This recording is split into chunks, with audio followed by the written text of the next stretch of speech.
Board of Trustees of the Lamar Consolidated Independent School District is called to order at 6:30 p.m. This is a regular monthly board meeting being held on October 17th, 2023. We have a quorum with all members present. Please join me in a moment of silence to observe as you feel appropriate.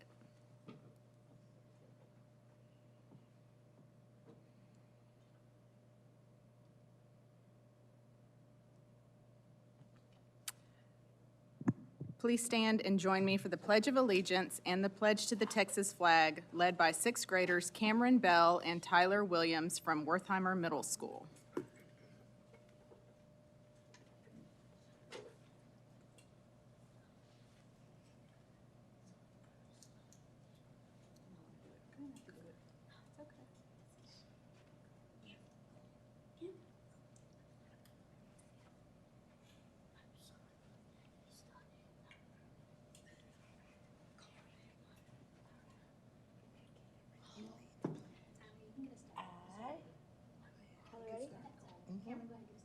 I pledge allegiance to the flag of the United States of America and to the republic for which it stands, one nation, under God, indivisible, with liberty and justice for all.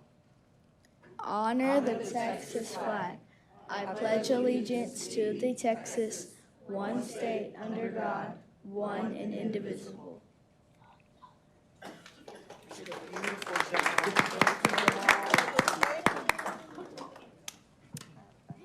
Thank you. Please be seated. Dr. Nivens, are there any recognitions or awards? No, ma'am, Madam President, there are not. Are there any introductions? No, ma'am, Madam President, there are not. Okay. We'll now have board member reports. Trustees, please keep your comments and reports to 1 to 2 minutes. Who wants to start? Anyone? John? I got to speak at a conference recently with some board colleagues that we all went to. It was a statewide thing. That was a cool experience. The other thing is I'm wearing a shirt from a neighboring school district tonight. Last year I made a bet with Rick Garcia and Fort Bend ISD, and we bet on the Travis High School versus Foster High School game, football game, and Foster took care of business. This year, he coaxed me into doing another bet with one of our teams, and I won't call them out, but the Fort Bend team, they beat us pretty bad. So as a result, I'm wearing one of their shirts tonight, so that's the reason. But I also am an alumni from that district, so there's a little connection there. But we're going to get you next year, Rick. Hi, we've been kind of busy, but yes, a lot of us went to the convention in Dallas for TASA TASB, and it was always an exciting event, meeting up with colleagues from across the state. Last week, many of us also got to listen and be proud of our Dr. Nivens at the State of the District address hosted by Fort Bend Chambers, and he always does us proud. And of course, we've been to a lot of plays and football games. We stay active and busy as board members. Yes, a lot with the sports and activities and all that stuff, but two things that stick out to me. I was able to go to the LEAF board meeting, and I got to sit in and just be a non-voting member for that event, and I was just impressed and super proud of our LEAF as they talk about grants and talk about everything district, and I just look around the table, there's parents and community leaders and business owners, and they were all showing up, and there was conversations about being fiscally responsible with the money coming in and making sure that, and every conversation ended, making sure that our students had the best possible experience and that they got opportunities to do things that they wouldn't be able to do without LEAF. So massive shout out to that board. Then I also was able to got to go watch Terry's theater performance, and had flashbacks to Edgar Allan Poe and all this kind of stuff and all these words that I didn't understand. And the students at Terry did a phenomenal job. And the young man who played Poe, Brody Garza, I was floored. All the lines and everything. So shout out to that young man who did it and the arts and all that kind of stuff. So thank you so much.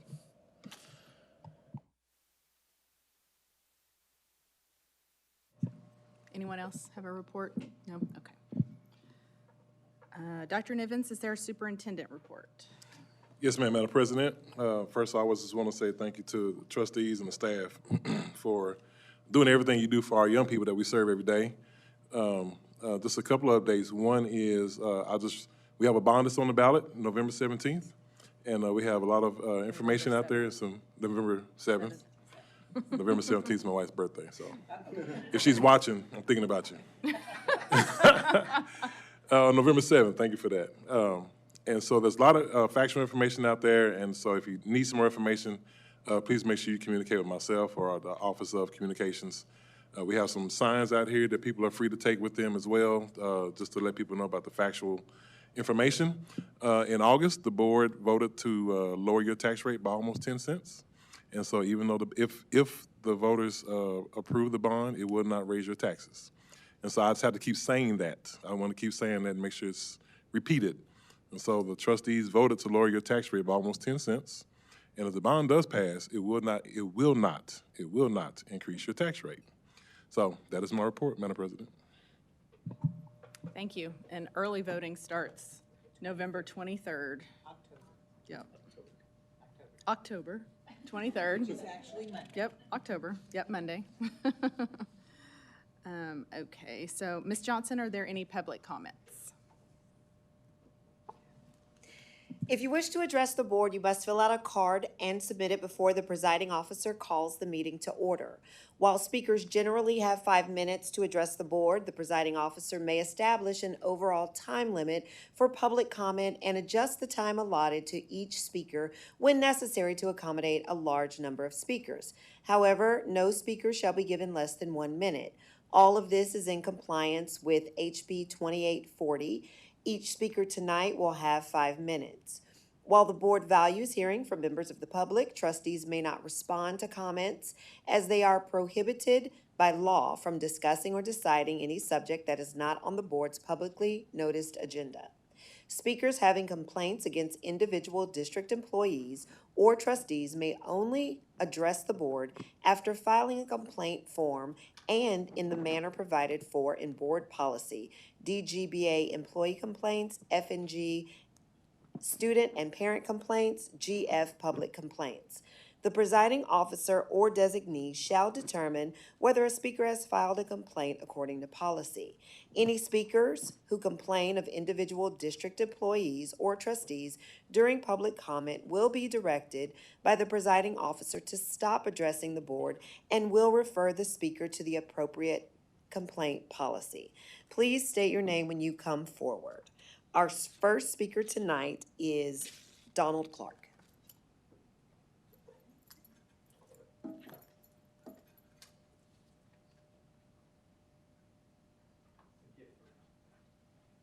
name is Donald Clark. I'm a retired special education teacher who taught 33 years in the Lamar schools. My wife has taught 31 years in the Lamar schools and is now teaching as a dyslexia specialist at Arredondo. All 3 of my kids graduated from Lamar, and my daughter taught 1 year in Lamar at the school where I had taught before her marriage took her out of state. I'm a dyed-in-the-wool LCISD person. I'm here briefly to share 3 stories with you about the possibilities and positive aspects of having a chaplain program started in LCISD.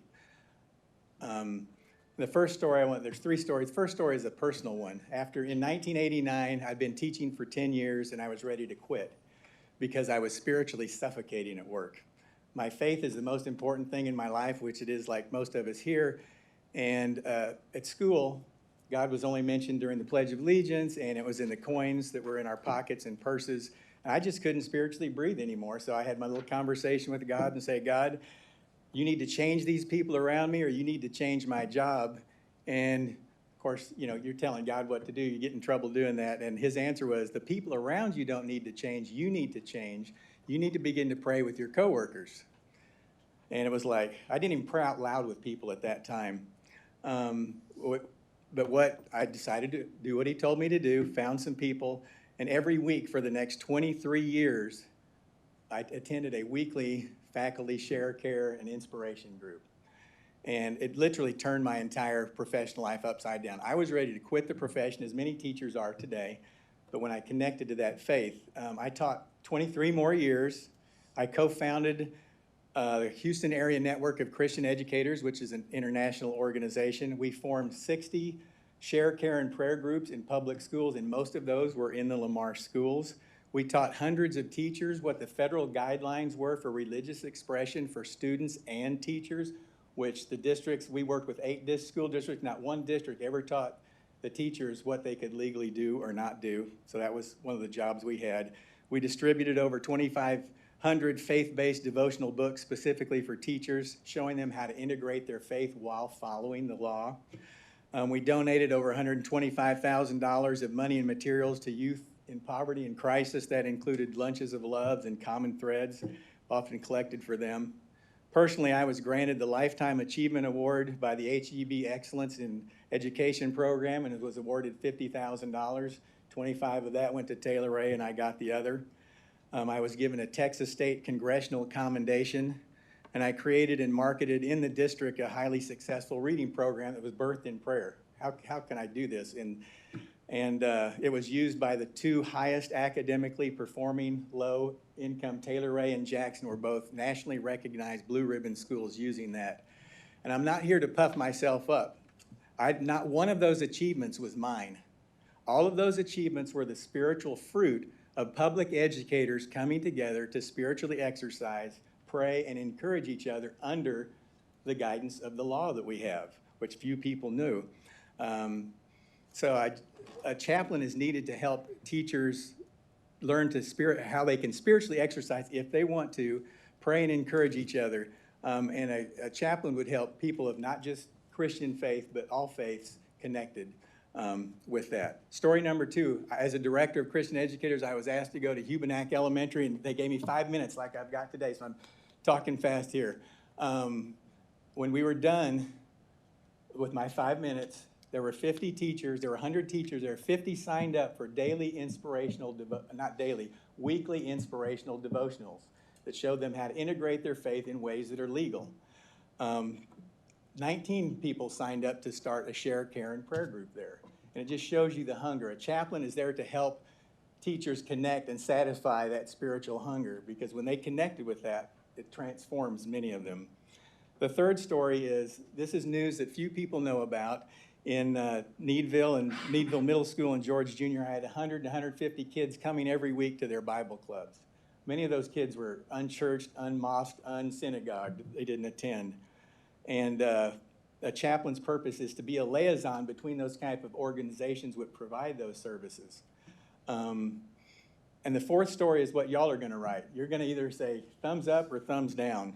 And I'm just encourage you, help feed spiritually hungry staff members, help feed spiritual students. We're body, mind, and spirit. And the military, these other institutions all have chaplains. Why are we the no-fly zone for faith? I brought you all a bone today. I looked at the last time at your meeting where you were discussing this topic.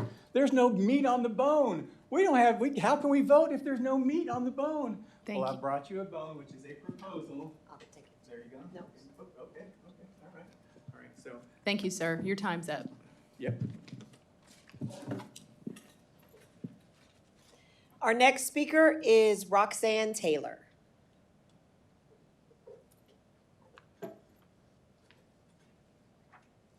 Thank you for taking time to hear public comments on SB 763, which gives public school districts the option to hire or accept as volunteers religiously affiliated chaplains. I have contacted each of you, and 6 of you have graciously responded to me. As you know, under SB 763, school boards shall take a record vote whether to adopt a policy authorizing a campus of the district or school to employ or accept as a volunteer a chaplain under Chapter 23 Education Code, and this vote is to be taken before March 1st, 2024. It allows school districts to use chaplains for any support, service, or program. Under SB 763, chaplain is not defined, nor is support, services, or programs. The law mandates no qualifications nor oversight for chaplains beyond prohibiting convicted sex offenders from serving as chaplains in public schools as volunteers or employees. Before I retired, I taught in Texas public high schools and 1 year in middle school for 24 years alongside many gifted, caring, and compassionate school counselors who had classroom experience and training. All these colleagues had first become certified teachers, had at least 2 years teaching experience, and a master's degree in a state-approved school counselor preparation program. Additionally, they had passed a school counselor exam. I respectfully ask you to vote no on SB 763 and reject the offer of the legislature to hire or accept as volunteers religiously affiliated chaplains. Thank you for your time. That is all, Madam President.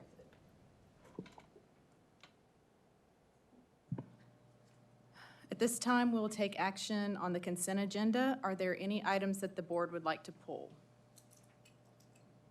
No? Okay. May I have a motion to approve the current consent agenda? Stan Ziger makes the motion. Mr. Welch seconds. Any discussion?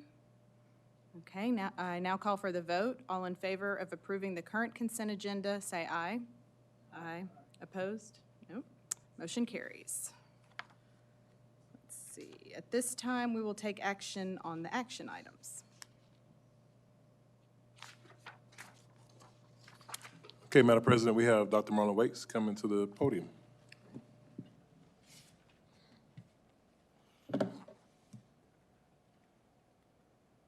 Good evening, Madam President, Board of Trustees, and Dr. Nivens. Tonight, we're going to have the discussion of the creation of the policy authorizing a campus to employ or accept as a volunteer a chaplain under Chapter 23 of the Education Code.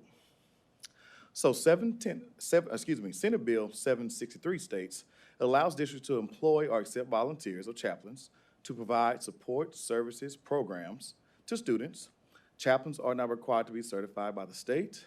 If employed, funds will come from the school safety allotment, which LCISD has already budgeted these funds for our school officers. It just went into effect September 1st. At this time, 170 chaplains have sent a letter to our school boards opposing Senate Bill 763. Recently, an email from one chaplain to our school board member and our superintendent that is for Senate Bill 763 and stating that chaplains have specific standards and practices, training, and to become chaplains. They also have associate and full board certifications, which are BCCI and the Association of Professional Chaplains. They have a high level of training and a view of spiritual diversity. And chaplains, for example, are in military and universities. Currently, our practice, there is no counselor shortage. There is no shortage for budget for staffing counselors. Counselors are trained to provide support services and programs for all students. Any person, including chaplains, can currently volunteer to support students. They all go through a vetting process. And parents must consent for anyone to work with their child. All staff may not attempt to proselytize religious beliefs here in Lamar CISD. This is a recap of everything I just said. We can employ or accept volunteers for chaplains, allow chaplains to volunteer to provide support services or programs to students. If employed, cannot attempt to proselytize religious beliefs. If employed, funds will come from the school safety allotment, which have already budgeted for the school police officers, and has been opposed by over 170 chaplains, and one chaplain is in support through email. This is our recommendation. The administration recommends that the board discuss the possibility of creating the policy for employing chaplains or accepting chaplains as a volunteer. Chapter 23 states it must happen before February 1st, 2024, and here's the timeline of the creation of the policy. Board of Trustees approve the creation of the policy. The Board Policy Committee creates the recommended policy, and the Board of Trustees approve the policy. Any questions at this time? So just to clarify for the public, I want to tell the public that we had a discussion in this boardroom last month. It's archived on our YouTube channel. But if we vote yes tonight, it does not mean that chaplains are allowed in our school system tomorrow. It means that we are going to go develop a policy, correct? That's correct. Okay. I do want to point out again that what I said last month, that one of those organizations that sent us a letter as an interfaith agency, one of those chaplains literally is called him or herself an atheist chaplain. And another was of a Buddhist chaplain. So, I mean, there's a wide range there, but I'm not sure. I talked to several people between our last meeting and this meeting, people of faith. They had no idea this was passed by the legislature and that we were going to take it up. So the fact that one of these chaplain agencies is sending letters to school boards, and you guys are highlighting it here tonight, it's not necessarily a full picture of the faith community in our society. So I do have some further comments, but that's all I have with the administration.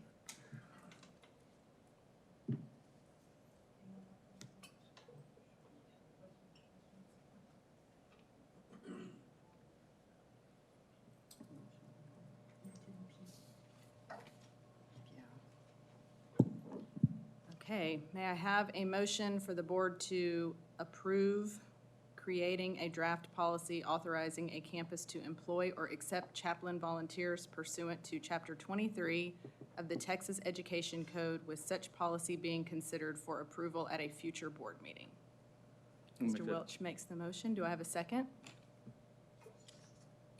Mr. Hubenek seconds. Any discussion? Okay, so I'm now addressing my 6 fellow board members. As I understand it, Senate Bill 763's intent was to feed a person's spiritual health, which contributes to mental health. We talk a lot about mental health in the public school system these days.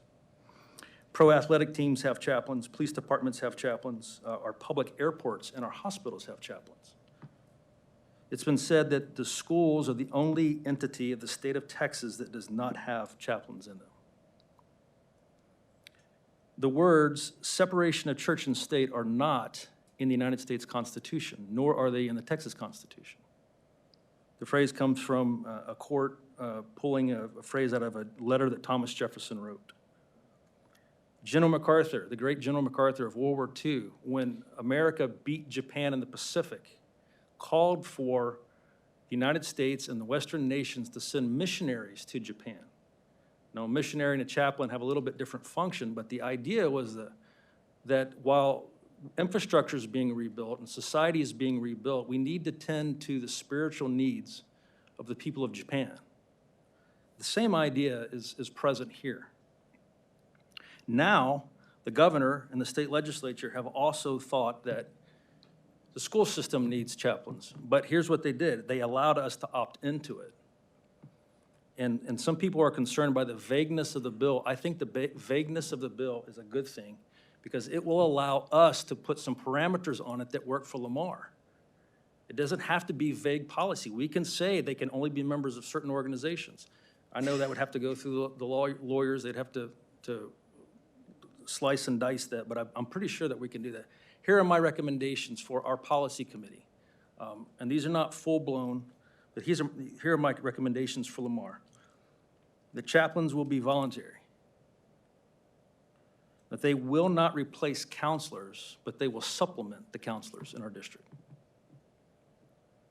That the chaplains are only available for staff and volunteers unless a child's parents opts in to that service. So the legislature is making us opt in or opt out. So only if a student's parents or guardian opts them in. Otherwise, the chaplain can be on. And think about our counselors. Maybe our counselors need some spiritual guidance or help. If that is the case, if a student's parents opt him or her in, the chaplain is not to discuss any type of sexual orientation, and of course is not to proselytize. And then here's the real safeguard that I think that will alleviate some of the fears. We can write into our policy that is only valid 2 or 3 school years, and it will automatically expire unless this board renews it. And I think that that would basically be a trial chaplaincy program. But that's how I think it could work in Lamar. Any other discussion? Sorry, go ahead. Go ahead. No, go ahead. Go ahead. All right. According to everything, we have a GKG legal, which already allows us to have volunteers and for people to serve in this role. So a lot of that stuff is already in place. I have served as one through our school district already for a football team. So I got to travel and I got to be a life coach, and in the correct environments, I was able to talk about spiritual things and other things. I was talking about, okay, hey, what's going on with your life right now, and what do you need? How can we make sure resources are being met? So a lot of the stuff we can already do. And one of the things I understand from just some research is that some school districts in Texas do not have a GKG legal, or do not have that in place, whether it's a small or rural, where some of this stuff is not. So what this does allow for them to do this sort of thing. When I'm reading this stuff, it says, a school district may employ a chaplain instead of a school counselor to perform the duties required of a school counselor under this title. That puts a check in me, that since we can already have volunteers and we already have people showing up and serving and speaking life and all that kind of stuff, we have different clubs and all that. So just this wording, I don't ever want us to be in a position, or put myself in a position where I'm going to say that the education and experience of a school counselor is not needed, because we know that right now, today, like, there are some things that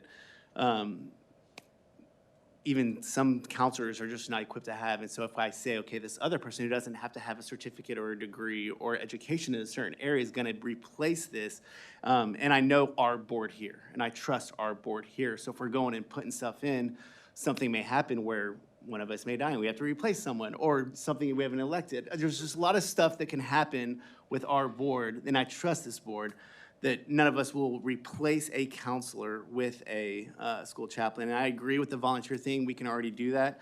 What it talks about later on is that it will come from school safety funding, and that puts a check on me as well. As we have money and budget allocated for police officers in every campus, and the state is requiring us to do so, and that's an underfunded mandate that the state has given us. So for us to be able to pull that money from that to do this according to what the letter says, I think that would be irresponsible on us, in a sense of, like, and that, because since we won't have, a chaplain being armed and all that, we want to make sure that that protection, that safety is on campus. So just a little bit of my thoughts now. Well, yeah, it does say except as volunteers, but I just wanted to say that what Mr. Clark came up here and said, I think what you're doing matters, and I think that it adds value. And, but like Zach said, I feel like that's something right now that's already allowed in our schools. It's already allowed.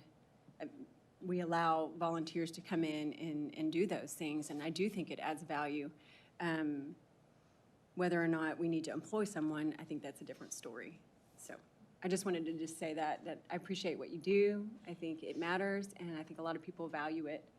And I would love to see those kind of things continue, but it looks like it might be more of on a volunteer basis for our district. I don't know. Yeah, and I do want to see more volunteers and showing up and speaking into our students' lives on the spiritual and the emotional and the physical, all that kind of stuff. So I'm not saying I don't want that. I'm like, we definitely need more people showing up for our students besides, what we already have. So I encourage that. It's just in this, according to this policy and this law.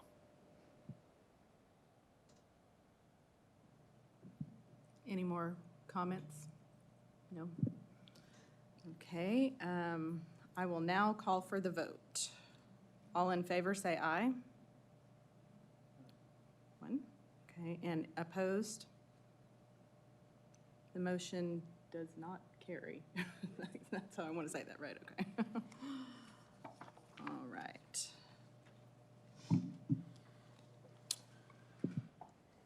Okay, trustees, we next have Mr. Buchanan, who's going to come up. He's actually going to discuss 9B and 9C. Good evening, Board of Trustees and Dr. Nivens. Tonight we want to bring forth a discussion and possible approval of a design development for elementary school number 36. Elementary school 36 will be located in the Cross Creek West subdivision in the Fulshire area.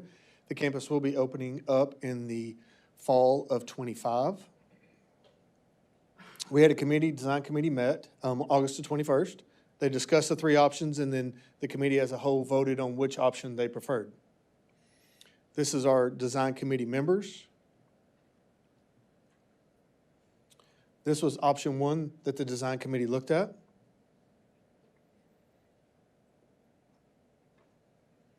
This was option number two.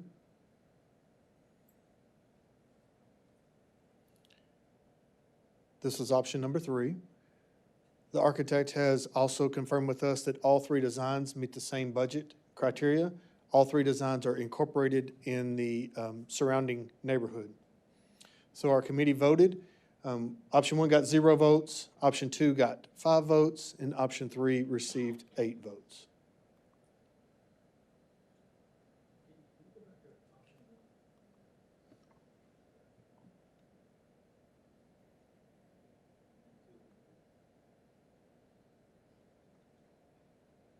May I ask you about the roof line of number 3? There can be leakage or, yeah.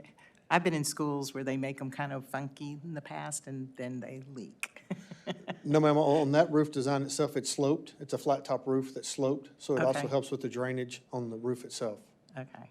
So instead of Just having. wondering, because, I mean, I like it, I just worry the longevity of it. We've been talking with our architects, and they've assured us that these three designs meet the current criteria that we have for the district. Okay. And what architecture firm is this? This is Fluger Architecture Firm. My thought on number 3 is it looks pretty dated, like in like a 70s kind of look. I wonder about the longevity look of number 3, but it's not a hill I'm going to die on. The other thing that I would tell the Board of Trustees, this is located in the Johnson Development, and the Johnson has an architectural committee that also meets, that gives us feedback, and they have approved this design option as well. Do they get to approve it? I mean, like, Well, they provide us feedback, making sure Yeah. that it aesthetically fits within their neighborhood, making, they want to make sure that we're not just throwing something way out there. We're trying to blend this in with the other architectural elements that they have within their neighborhood so that our school doesn't stand out. It's part of the natural flow of the community. Which is Right. what we've I'm been just- doing for years, yeah. yeah, I mean, they don't have any financial say Yeah. in the design of the school building. No, ma'am. Okay, just checking. But yeah, we do try to fit the neighborhood, so to speak, right? Any other questions? Okay. May I have a motion for the board to approve the design development for elementary school number 36 as presented? I'll make the motion to approve option 3 as suggested by the committee. Option 3, okay. Do I have a second? Ms. Danziger, any discussion? Okay, I now call for the vote. All in favor, say aye. Aye. Any opposed? Okay, the motion carries. Good evening, Board of Trustees, Dr. Nivens. Tonight, we want to bring for discussion about our master plan principles. So our master plan principles was first approved on May 15th of 2003. This was part of the presentation that we had done in February of 2023. At that time, the Board of Trustees modified the master plan principles for 800 capacity for our elementary schools, 680 for our middle schools, 1250 for our junior highs, and 2,500 for our high schools. Currently, right now, our feeder patterns are associated like this. Once you see the grade levels as they come in, it roughly fits 4.175 elementary schools is our current feeder pattern. An example of modifying that feeder pattern would be to increase the middle schools, junior highs, and high schools for a feeder pattern of 775 per grade level. This would allow us to increase it by 1 elementary school per secondary track. So an example of possible modifications of the master plan principles would, for an elementary school, go from 800 to 854, middle schools from 625 to 1,275. Our junior high is going from 1,250 to 1,550, and our high schools to go from 2,500 to 3,075. So the cost of this, as we look at our new facilities moving forward, it would roughly be a cost of $30 million for a secondary complex as a whole, plus 7% inflation per year on top of that. So an possible example of increasing, this is what it would look like, our Fulshire High School with a 1,000-seat addition that we're currently putting on that campus is already going to be at 3,075. And then each one of these, if we decide in the future to be able to go back and retrofit, this is how that they would apply for our high school campuses. This is how those increases, if we decided to put across those, the board made that decision. That's the addition, size of the addition that we would need to add at each of our current junior highs. And then at our middle schools would roughly be a 150-seat addition all the way across the board. Are there any questions?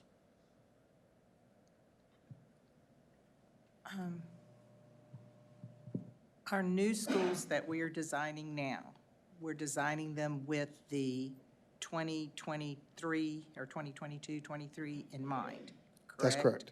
Yes, ma'am. So elementaries are being built, are being designed right now for 800, middle schools, junior high 1,250 and 2,500. Is that correct? That's correct. If we were to change this, would we have to go back to those drawings and increase those schools that we haven't started at No, any ma'am. cost? So at this time, we don't have the funding to be able to increase the current campuses that we already have bonds for. So if the Board of Trustees decide to change the master plan principles, as part of our next bond, we would evaluate what we want to do and what schools we want to do to apply these principles to. Or if changed to these principles for future schools, That's correct. and then put that money into the bond, then going back and literally building on every campus in the whole district? If it's the board's will at that time. But yes, that would be part of the things that we would explore as part of the next bond package, if we wanted to go back and retrofit and what schools we wanted to do that to. I have a problem with trying to redo anything at Terry and Lamar. I think no matter how much you build it, even if you were to build a 3-story, what are you going to do? Build a whole new cafeteria? You'd have to almost just gut the school and start over. I don't have a problem moving forward, making our schools larger as we are increasing. I do kind of have a problem going back, especially on our older schools, trying to see if we can fit that round peg into a square hole or vice versa. I think that can be very difficult. Yes, ma'am, and part of the master plan principles is we would apply it looking at the next bond and then putting dollar amounts to what that looked like. And we don't have to explore anything, or we can explore as much as the board chooses to explore during that process. Okay.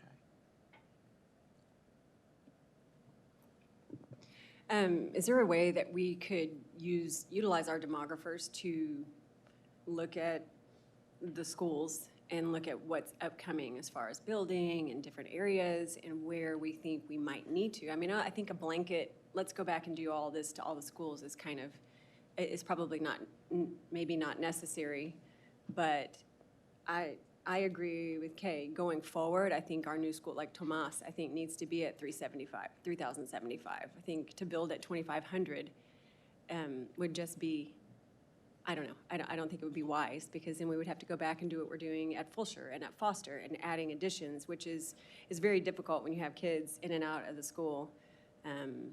So I think because they have not been built yet, that it would be wise to move forward with Tomas and then the school up off 359 that's going to be there as well. I would remind the Board of Trustees, the budgets for both Tomas High School, which is Secondary Complex 7, and Secondary Complex 8 have already been set. So for us to add anything to either one of those complexes, it would have to be in the next bond to be able to increase the size of those campuses. The bond in November, upcoming, or no? Whatever, Next, whenever we call one in the future. Oh, okay. For high school number 9, which we have not put on a bond. That's correct. Would that prohibit the expansion of Tomas? No, ma'am, it would not. No, okay, so we would still be able to add to even though they started building, That's correct. if the bond passes? That's Okay, correct. Okay. Okay. I think for the public's sake, we can say that the people are coming. And so that's why we're having this conversation, is that as a school district, there's nothing we can do to stop the people from coming. People are moving here. So the reason we're having discussions regarding this is due to the fact that we need a safe place for them to live, to go to school while they live here. And I think around Terry and Lamar, we still have some greenfield development. We still have a lot of fields that will be zoned to those schools. So as we are thinking and talking about this, there's infield and greenfield and all that, and so we have a lot of space that's still to be developed, so. But for the public's sake, we can't control it. So would we be able to have demographers come in, or our demographer tell us those areas that you're talking about? Yeah. What we're looking at in the future? Yes, ma'am. Going forward? They come at an annual report and they project what our enrollment will be for the next decade. And then they also identify areas that we will need campuses in the future. So when will we get that next report? It's due in February. We usually do it in February of every year. Okay. What does it look like to add 54 seats to an elementary school? Is that like 4 classrooms or?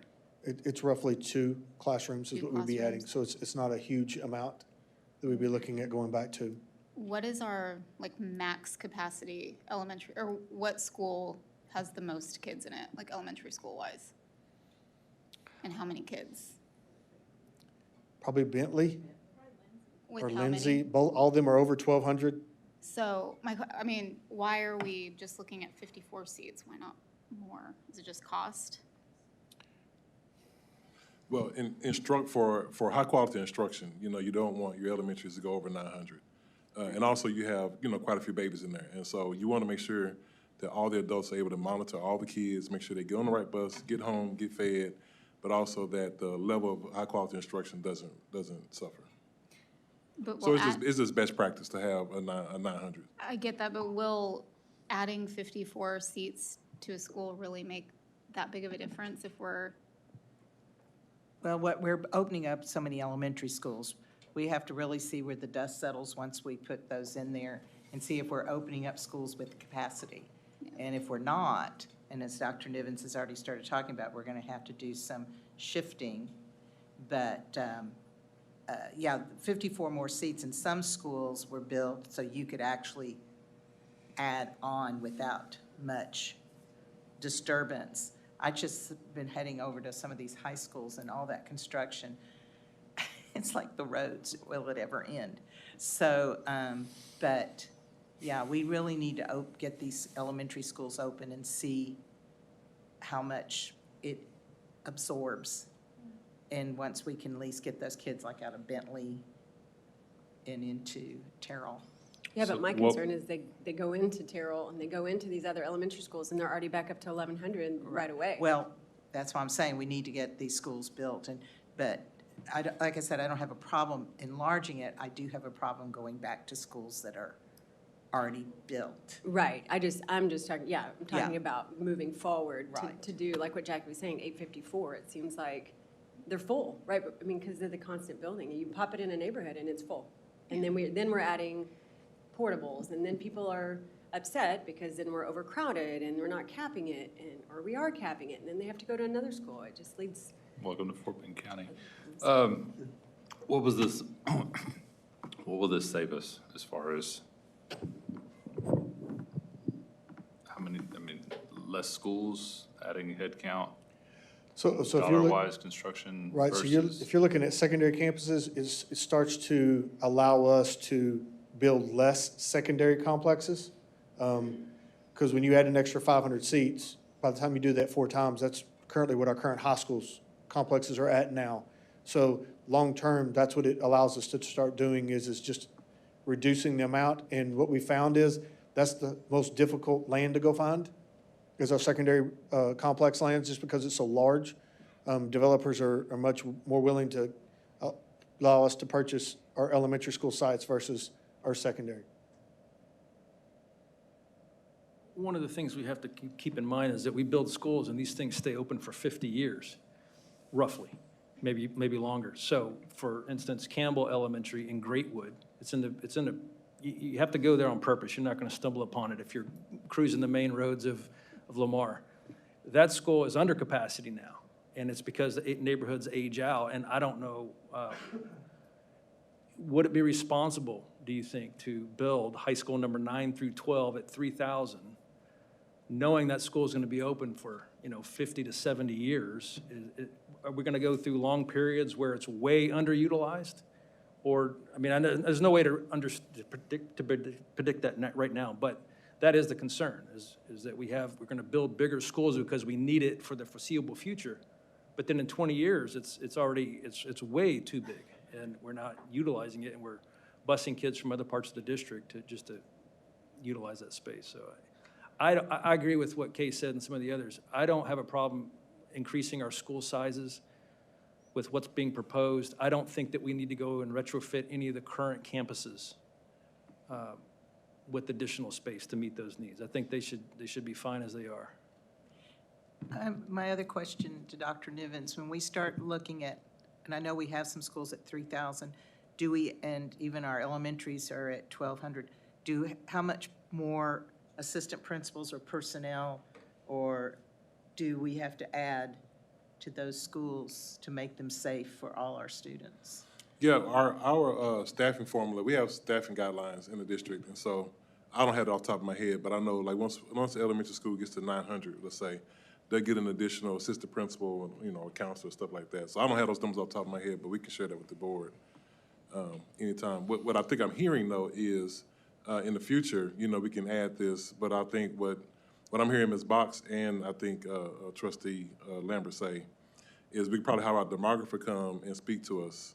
And if we're building in an area that's going to be fast growth, do we consider that school, opening that school larger, like building that school larger than a school that is necessarily not? If we're going to rebuild a school that's in the place that's aging out, then we don't have to build that school larger. And so maybe we can just custom make and tailor make parameters depending on the area of the district that's going to be built, and then the board can decide on what size that building would be. And so what my team can do is we can go back to the drawing board, we can talk about some parameters, and then bring that back to the trustees and say, if it's in this section of our neighborhood, typically these schools are this size, so we would suggest a master plan principle for sections of our district, if that makes sense. And then we can move forward with that. But this is something that is really a blank slate. I mean, we're experiencing fast growth. And to answer Mr. Welch's question, if we don't have a crystal ball, all we can do is to say we use the best data that we have. And so once you have that data and the board makes a decision, if it's the wrong decision, we just go back and change the decision. I mean, but I think that as we move forward, we know we'll have a lot of growth coming to this area for next 10 to 15 years. So I think whatever you do is going to be the right answer because you're going to make the right decision for the data that you have in front of you. Well, I would recommend, for the sake of the document itself, that we call our master plan principles. There's nothing that says we have to have a fixed number. We could have a range in there. Is kind of what you're getting Yes, at. sir. Yes, sir. So it could be anywhere from 2,500 to 3,000 for the high school. So I think that would probably make sense for Lamar going forward. Well, and before we spend more money than what we need, like we've discussed before, and like you mentioned just now, we've got campuses that are underutilized. It's not a favorite topic, but balancing our resources is definitely a cheaper one. Better for the taxpayer. Yes, that's been the conversation. And so, really before we touch the elementary schools, we would like the opportunity to have the board look at some options to level all those campuses. So we do have campuses that are aged out. And so, as I said, we have to move students in. And I believe once we have an opportunity to level the district, I believe that would give the board a lot better data to look at to see what's next. We know secondary campuses, that's kind of on their own. But the elementaries, once we level, I think that'll give the board some better data to review. So are you recommending we don't take any action tonight, that we table this for now? Is that what you're recommending? From what I'm hearing, I wouldn't want you to take any action tonight if we're just going to change it in a couple of months. So I would ask the board to table it, allow us to go back to the drawing board and bring back something that's more specific maybe to regions or some parameters about where a school would be, and this is what we suggest it would be, and according with our demographer.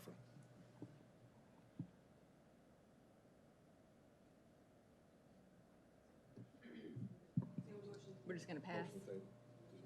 Oh, can I have a motion to table? Second? All in favor, say aye. Aye. Any opposed? Nope. Okay, motion carries. Thank you.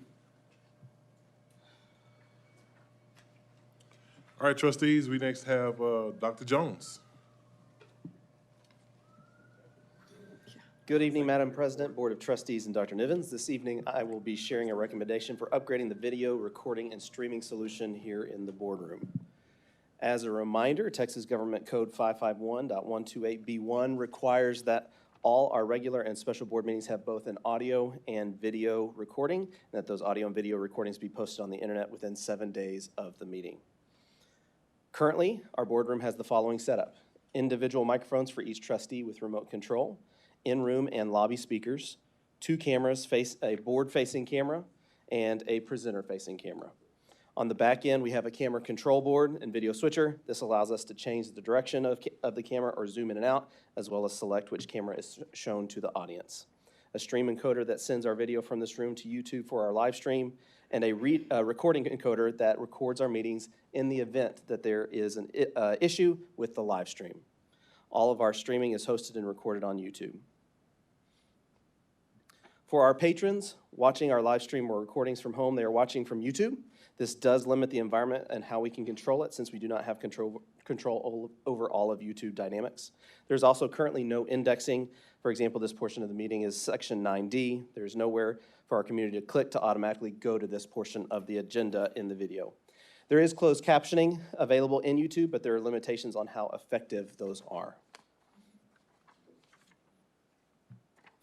The upgrade option we are presenting to you tonight addresses both our physical equipment and the streaming and viewing experience. For the room, we would continue to utilize the current audio solution, but would add a new 4-camera setup. This would allow us to have more views of who is talking during the meeting and will provide a higher quality video. These cameras are also able to be remotely controlled so that the recommended vendor can remotely control and direct the meeting. On the back end, we would be replacing our current streaming hardware with a new streaming and recording encoder. This would not now point to the Swagit platform. Camera control would also no longer be controlled locally. Rather, it would be controlled by the Swagit team. Streaming and recording would be hosted by Swagit, and this includes closed captioning in both English and Spanish with a grammar check. The subscription also includes meeting indexing, which I discussed earlier. With this new experience, our board meetings would now be hosted on the Swagit platform. The updated cameras would provide a variety of views we currently do not have, and should have provide better quality. Meeting agendas, resources, and transcripts would now be on the same page as the hosted video. The Swagit video would include full video indexing, allowing visitors to skip to selected portions of the meeting with a simple click. As previously mentioned, this would include English and Spanish closed captioning as well. For the initial costs, you can see what the initial costs are. Estimated $36,600 for the camera setup, caption streaming appliance of $16,500, about advanced captioning encoder and decoder of just under $10,000, and installation costs. This is a one-time cost that was budgeted as part of the bond project for this building. With the new building, purchase of equipment will be needed no matter what. And so if we do not upgrade this if we did not upgrade to this equipment in this room, we would have to get it in the new building. If the purchase is made now, the equipment can be moved and reused in the new facility. It is likely that the cost would go up for future equipment if we waited for that new building. Annual costs, you can see there, the control software maintenance fee, $1,500. The meeting bundle is $15,000, which would cover all of our regularly scheduled meetings and any special called meetings, the English and Spanish captioning, so a total estimated cost of $19,950. Some additional considerations: the life of our current equipment. Our current videos and streaming and recording encoders were originally purchased in 2015. While they are still working, they are getting old. Ownership of videos. While it is hosted on the Swagit platform, we would still maintain ownership of all of those videos, and if we chose to move to a different solution in the future, we would be able to download all of those videos for posting on that solution. The package recommended is the 15-meeting package. While we may have more than 15 meetings, Swagat has confirmed in writing that the base of their subscription will meet all of our scheduled meetings. So we would not receive any additional fees for special meetings that we hold. This would also reduce total staffing for my team required for these meetings. On average, we have 2 staff members hidden back there that are working. The cost for that is approximately $250 per meeting. One of those staff members is not an hourly employee, so that we're not getting charged for their time. It's just other duties as assigned. So, any questions for me? Dr. Jones, can you go back to the one time? I got a couple of questions from some community members, and I saw an email also. So I want to clarify that this is coming out of bond funds for our new admin building. So not spending this money on this doesn't mean that we can go hire a teacher. Like, these are bond funds, and bond funds are used for capital projects. So I just want to make sure we're clear on that publicly, is that, I know I've got an email like, why would y'all do that? Well, it's going to be in a new building, and it is budgeted for this purpose. And saving this money and not buying this doesn't mean we can go buy additional staff. It just means that money will go towards something else in that building for capital projects and capital purposes. So I just want to make sure that we're clear on that before we have any other discussions.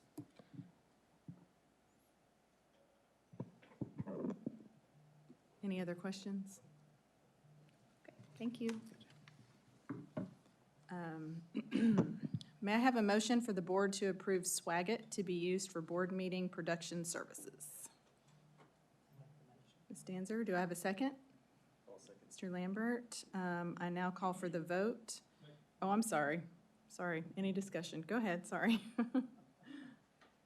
Well, one of my things that I often get in conversation about with folks is that public school systems never have enough money. They never have enough money. And I'm not talking about teacher raises, and I'm not talking about security. I'm talking about they never have enough money. And this is one of the reasons why. This is an example of one of the reasons why. The value that this brings, I don't know if it's worth $1,000 more per meeting than what we're currently spending. What we could do, and what I'm going to recommend that we do, is we replace the equipment, or at least buy a backup to the 2015 equipment that Dr. Jones just put up there. We purchase that, and we possibly add 2 additional cameras to this room for different angles.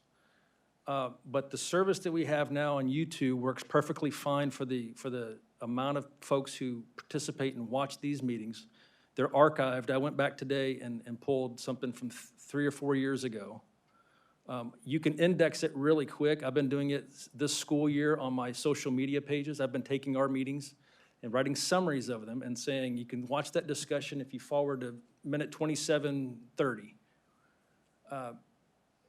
I just don't see that the value this brings. And one of the things that I also heard from Region 4, a lawyer who was giving a report on my first year on the board at Region 4, he said 70% of the public does not have a direct connection to the school system. Now, I don't know if that number is still accurate or not, but he meant a teacher or somebody in that house that worked in the school system or a kid that went to the school system. So in other words, 70% of the people have no direct connection to us, and we're going to charge them $1,000 more a meeting in addition to the equipment. So the equipment is coming out of bond money, but it is debt that we have to pay. So it is additional taxes long-term. And I don't see the value in it.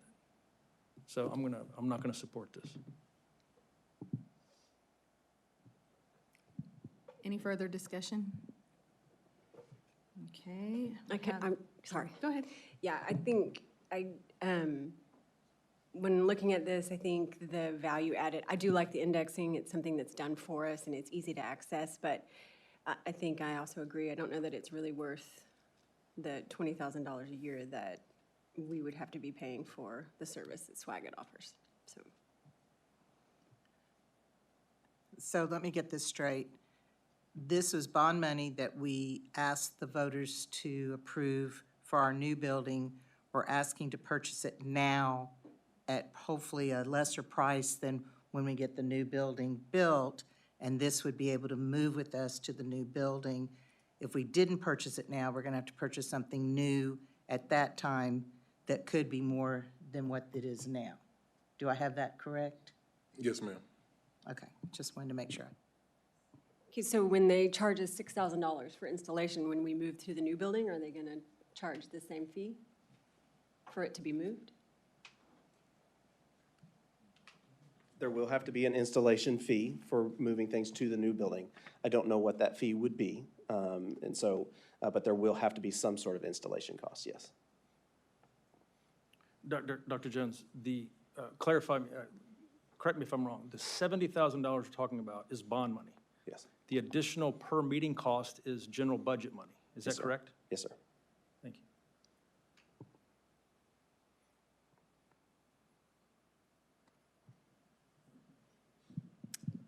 Okay. If there's no further discussion, I'll now call for the vote. All in favor, say aye. Any opposed? Okay, the motion carries. We will now have reports and presentations on the information items. All right, trustees, we have Mr. Nava to come up to give us our monthly discipline report. We changed up the format a little bit, and so what we decided to do was do it per month, and then at the end of the semester, do a cumulative piece. And so we'll do it, you'll see the difference this evening. Good evening, President Bronzell, Board of Trustees, Dr. Nivens. Today I'll be providing you with an update on student discipline. So as you know, this is the 2023-2024 Student Code of Conduct as adopted by the school board. As a result of the 88th legislature session, a few additional codes have been added. This information has been recently released by TEA and will be added to our Student Code of Conduct. Mr. Moore is currently working on adding these codes into Skyward, and they will be shared with all administrators in the near future. As a reminder, the purpose of tracking student discipline in schools is crucial for maintaining order, ensuring fairness, and creating a safe and positive learning environment. It also allows schools to address behavioral issues effectively, provide support to students in need, and continually improve their disciplinary process. And tracking discipline on a regular basis helps identify and address disruptive behaviors and safety concerns promptly, ensuring that students and staff feel safe and secure. So this slide here is the addition of the 3 new PEIMS action reason codes that have been added by TEA. Code 62, possessed, sold, gave, delivered, and/or under the influence of marijuana or THC will now be coded as a PMT.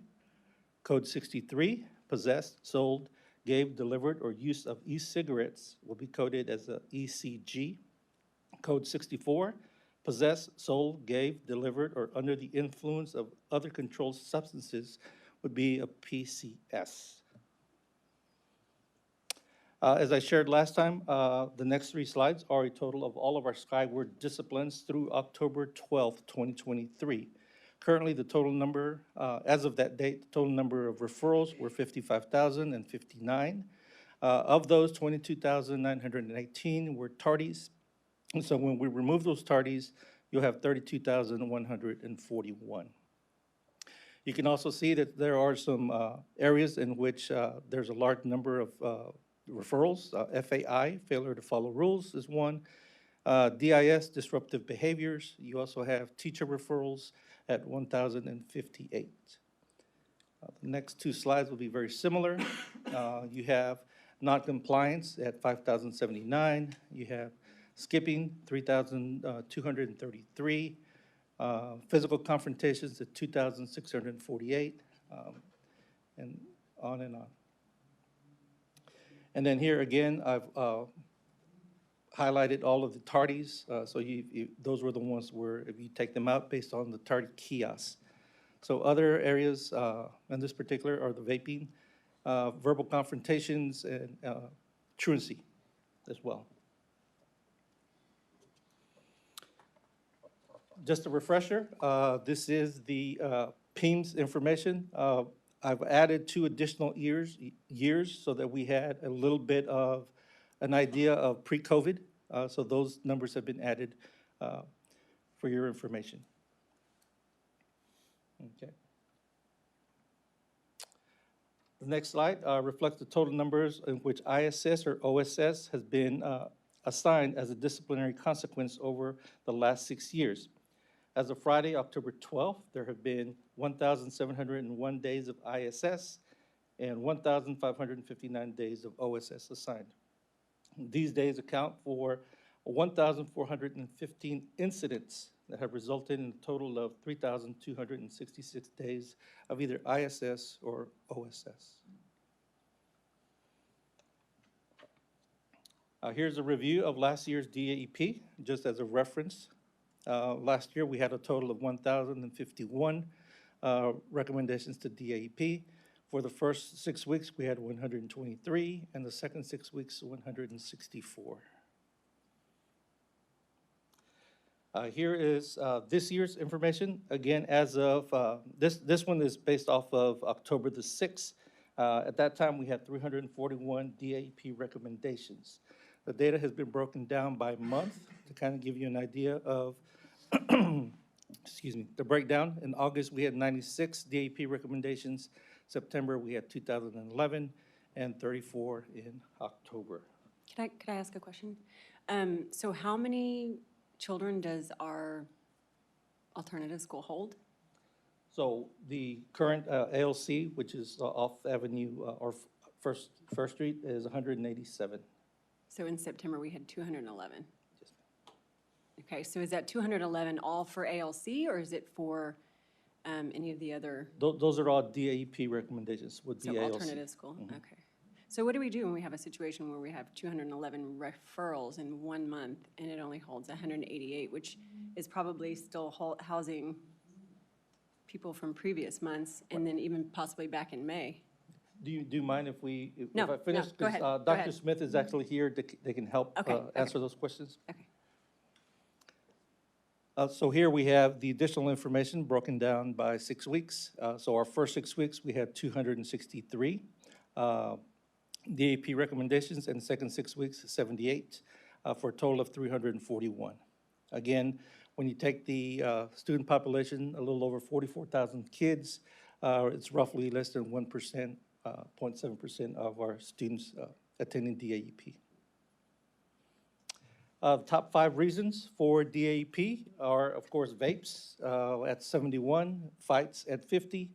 You have assaults at 29, major campus disruptions at 27, and felony controlled substances at 12. So those 5 reasons account for 197 of the 341, or approximately 58% of all the recommendations. That information has then been broken down by month. So vapes, you had 12 in August, 59 in September. Fighting, you had 4 in August, 46 in September. Assaults, you had 10 in August and 19 in September. Major campus disruptions, 13 in August, 14 in September. And felony controlled substance, 16 in August and 4 in September. Here's the information, same information broken down by grade level. I think last month we actually had 9th grade that was leading the pack. 10th grade has surpassed it at 73, 9th is at 63, followed by the 11th grade at 49 and 8th grade at 48. And you can see the other numbers there for a total of 341. Last month, I also shared the information regarding the police notifications based off colored track. I continued that same process, but have broken them down by month. So for the blue track, you had 15 notifications in August and 25 in September. You have in the gold track, 18 in August, 25 in September. In the red track, you had 7 in August, 18 in September. Off-campus notifications, 1 in August, 4 in September. Purple track, you had 16 in August, 29 in September. I'm sorry, the other one was maroon track. Red track, 13 in August, 22 in September. Silver track, 12 in August, 21 in September. Special sites, 2 in August, 2 in September. And for transportation, you had 2 in September. For the month of August, we had a total of 85 notifications. September had 147 for a yearly total so far at 232. Any questions? Mr. Nob, I have Yes, a sir. question. Do we have fights and stuff that break out at ALC? We have had incidences at ALC. Is it something that happens often? Do we have vaping at ALC? Do we have those kind of things happening there? Good afternoon, everyone. Very, Dr. very Smith. rarely. Last year, I had 3 fights on campus all year. Last year, I think I had 4 vapes on campus. And what would you attribute that to? Is it would you say the volume of students is much less and you can control it easier, or is it a smaller building, or is there something else? So it's much more control, right? And so the students are coming in, following the process. There are no cell phones. The distractions have been minimized.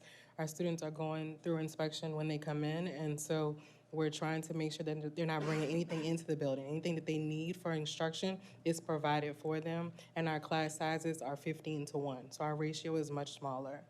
Our transitions in the hallway are also very structured. No student is unescorted to the restroom or anywhere else by themselves. Can you define your search process? Sure. So every morning when students come into ALC, we have a portion that's built into the building for male and female inspection. It's completely separate. Males inspect the males and females inspect the females. The students come in, most of the inspecting they do is themselves. They flip their collar, they take off their shoes, they turn them upside down, they hit them together. We take out the inside soles because they like to hide things under the soles. If a student, when we were wearing masks, we would have them pull the mask down to make sure there was nothing there. Even hair gets shaken out. If you had a big bun like this, you would take it down because things get hidden in hair. There's uniform shirt, uniform pants, everything is structured. And once they're done, we're going through the basic inspection, then they're wanded. What is wanded? So we have metal detectors that we are using to wand the students, everyone before they go into the building. Are the metal detectors just for weapons, or this might be a stupid question, would it detect a vape, or no?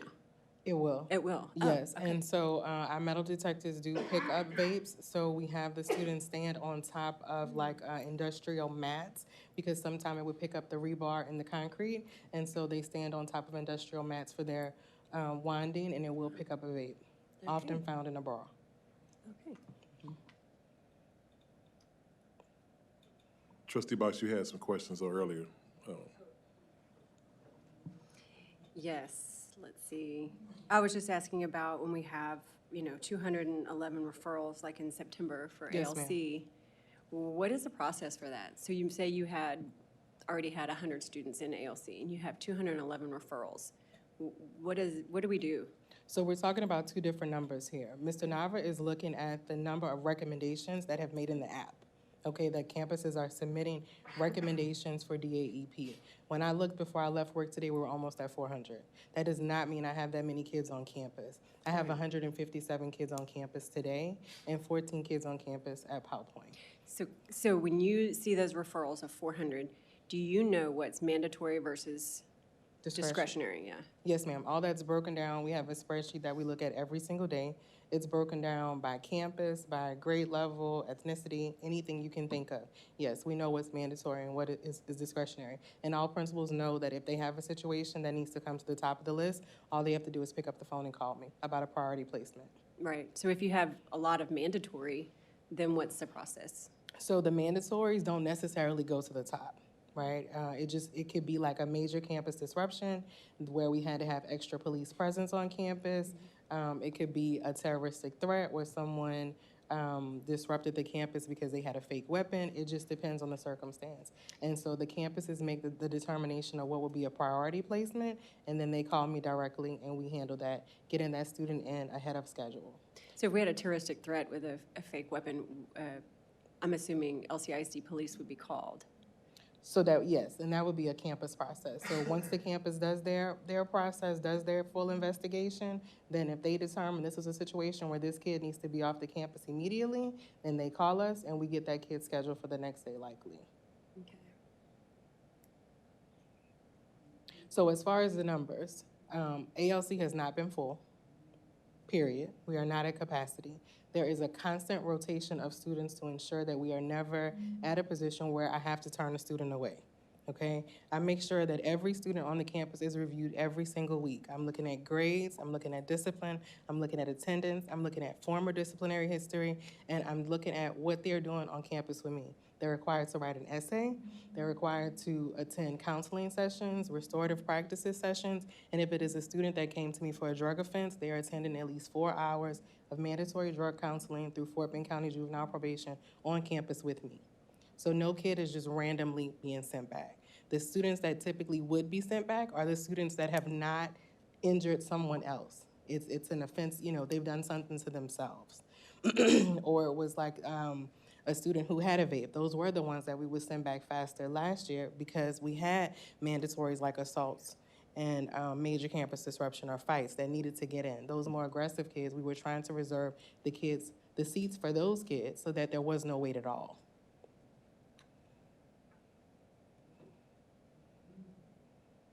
For just community's sake, can you explain the difference between PowerPoint and ALC and who will be placed where for that?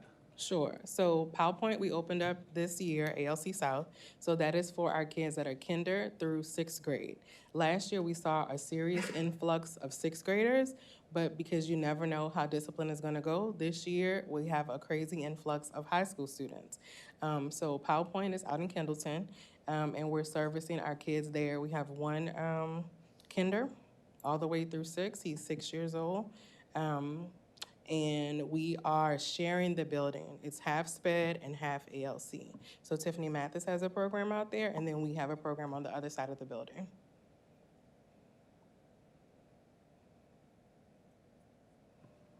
Any more questions?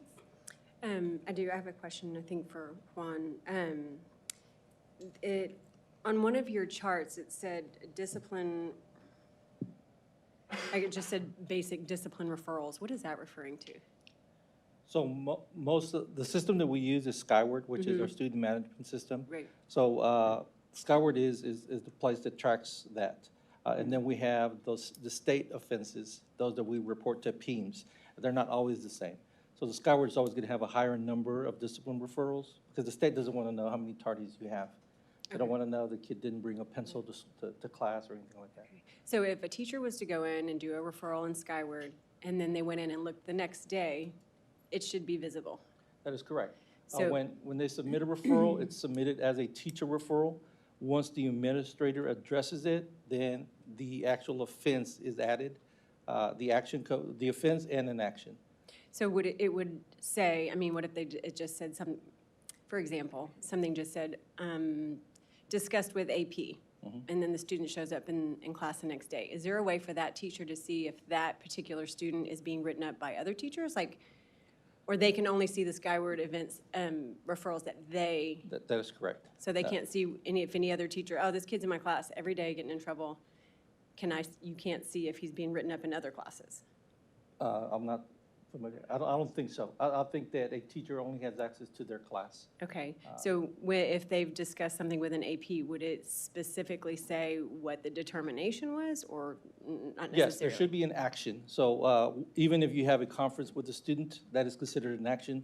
So the administrator would go in and place that action as the consequence. So it would say conference with administrator as the consequence. Okay, so they don't know, the teacher can't really tell exactly what's happened as far as discipline. That would be correct. All they would see would be that action as conference. So if they wanted to know and they needed to know, they would just have to contact they the would just AP contact the AP. so their name would be listed there for them to contact. Right. Okay.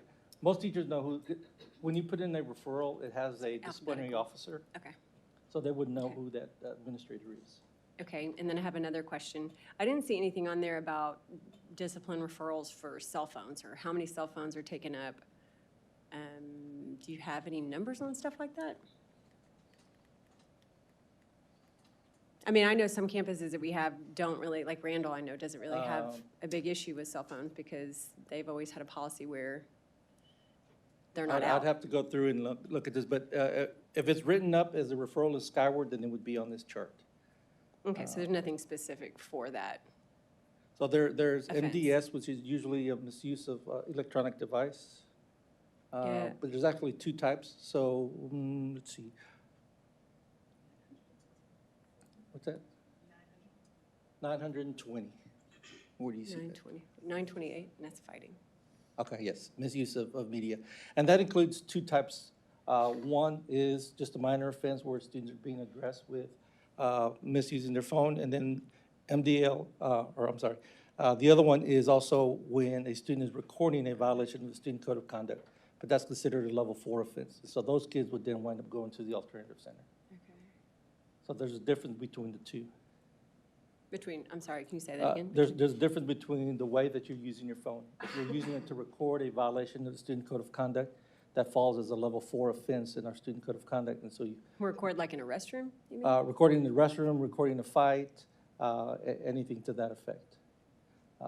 That's different than just the teacher asking me to put my phone away. Right.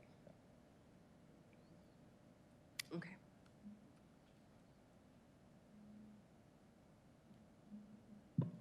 Any other questions? Thank you. Welcome.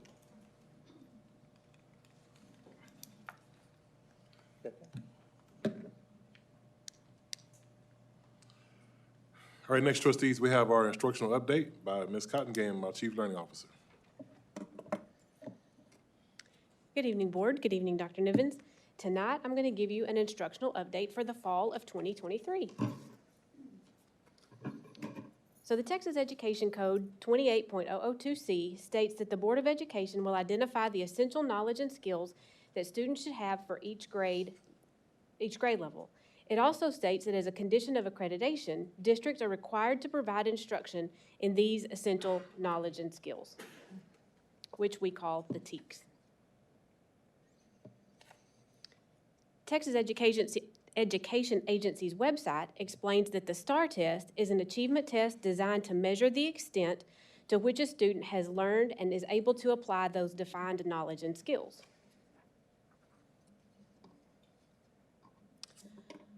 So, for example, here's a 5th grade math standard.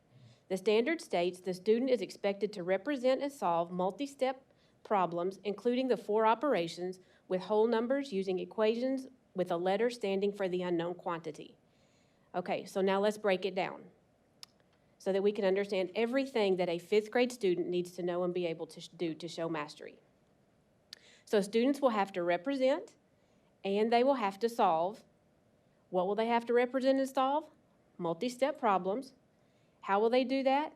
Using the 4 operations with whole numbers and equations with letters standing in for an unknown. This one standard covers several concepts. Now, here's the corresponding question from the 2022 STAR. In this question, the students are not being asked to solve the equation, but to represent a multi-step problem in an equation. The problem uses 3 of the 4 operations, addition, subtraction, and multiplication, and consists of whole numbers and has a letter standing in for the unknown. Take a minute to read through this problem.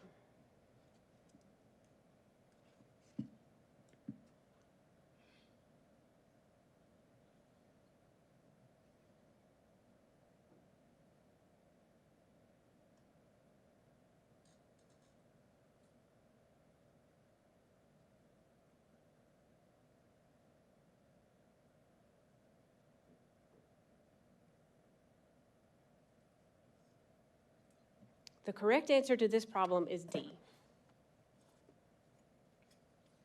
Here's another question aligned to the same standard from the 2023 STAR. In this question, the student is only asked to solve a multi-step equation in isolation with a letter standing in for the unknown quantity. The problem uses 2 of the 4 operations and consists of whole numbers. The correct answer to this question is B.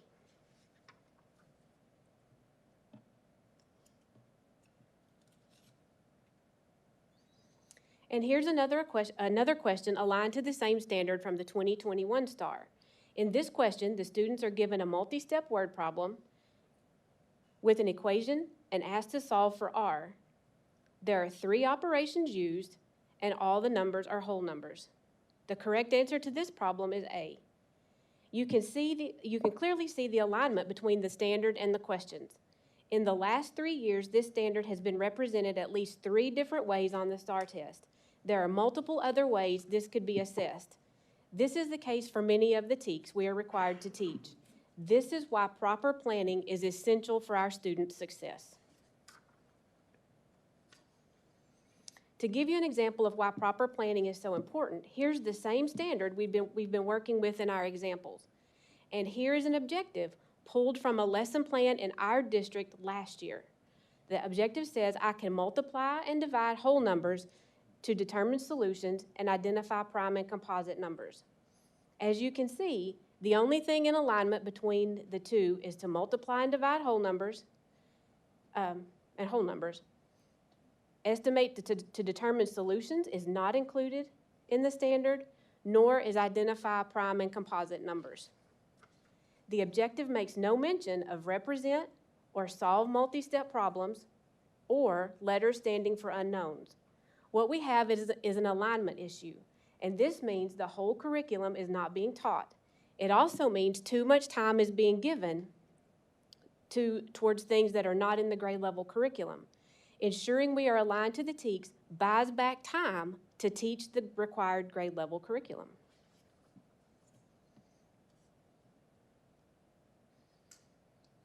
When I talk to teachers, especially new teachers, I always give them the secret to success as a teacher. I call it the 3 Ps: planning, preparation, and procedures. If any one of these things is not up to par, you won't be successful. You have to make a plan for how you're going to get your students to the end result for the day. Once you have that plan, what materials and supplies do you need to assist you in the implementation of the plan? You need to get those ready. And if you don't have routines and procedures in place for how you want things to flow, you spend too much time explaining how things need to go and redirecting, leaving less time for the lesson or for actually working on the work. So this year, we are working with our campus administrators and instructional coaches on a planning process to implement during PLC time. PLC stands for Professional Learning Community and is dedicated time for teams to get together to collaborate on the standards so that everyone has a clear understanding of what students need to know and be able to do. The conversation is imperative. This is how we can guarantee to parents that it does not matter which 5th grade teacher their student has. Each teacher understands the required curriculum and creates lesson plans that meet the needs of their students and the rigor required by the standards. The steps for planning a unit include determining the assessment that will be used, a circle map, SE analysis, and the creation of the lesson plans. This is much like planning a trip. A few years ago, my mother's church choir was asked to sing at Carnegie Hall in New York City. My husband and I and my sister and brother-in-law were going to go with her. We were going to be there for 5 days, and in those 5 days, she would have rehearsals as well as free time. So I got a city map, and we went to my sister's house to plan what everyone wanted to do on the trip. We plotted it out, as you can see with the colored arrows on the map. Once we saw where the things we wanted to do were located in the city, we then started to talk about what would make sense to do on the same day. You can see on the map, same colored arrows were grouped together because of their location and the time for each activity. This is the thought process behind the circle map. Teachers look at the time allotted for the unit, then start with the assessment and the standards that must be covered in the unit. The discussion is then to determine which standards make sense to be clustered together. They also talk about what background knowledge the students need, differentiation needs, and vocabulary. As you can see in the example, we were able to create 5 clusters for the 5 days. Background knowledge that we needed to know, we wanted to go to Peter Luger Steakhouse. Well, the things you needed to know about that are they only take cash, you have to have a reservation, and they don't take reservations more than 30 days in advance. We also had to think about differentiation. We were traveling with a 72-year-old lady who had rehearsals as well as free time. So the purpose of the circle map is organization. How do we organize the standards and order them so that they make sense, and what are the details that need to be thought out? From here, we move on to the SE, or student expectation analysis. For the SE analysis, you take one cluster from the circle map and go deeper with it. For our example, I will take the day 2 cluster. The next step in planning a trip would be go into detail to plan out each day. This would be the SE analysis. In the SE analysis, you analyze each standard so that you have an understanding of exactly what the students need to know and be able to do. For the SEs included in the cluster, teachers will look at data on how they have done previously. If our previous data was bad, why would we teach that same lesson again? And if the data was good, let's make sure that we use that lesson again. They also look at the curriculum documents and release questions to gather insights on what the students need to know, and also on what might have caused them to get an answer right or wrong. This is not teaching the test. This is understanding what the state expects them to be able to do. Once there is an understanding of the TEKS, then they can begin to discuss resources and check for alignment between the resources and the standards. So once teachers have clarity on the standards, they are then ready to create aligned lessons. To ensure the lessons are aligned, start with the standard and write the objective. This is the same objective we looked at earlier and saw that there was no alignment between the two. So we need to rework this to create that alignment. So the new objective says, I can solve multi-step problems using multiplication and division using equations with letters standing for the unknown. If they are aligned, now how are they going to show that they've mastered this at the end of the lesson? Write the assessment or product, we call it the product, for the day.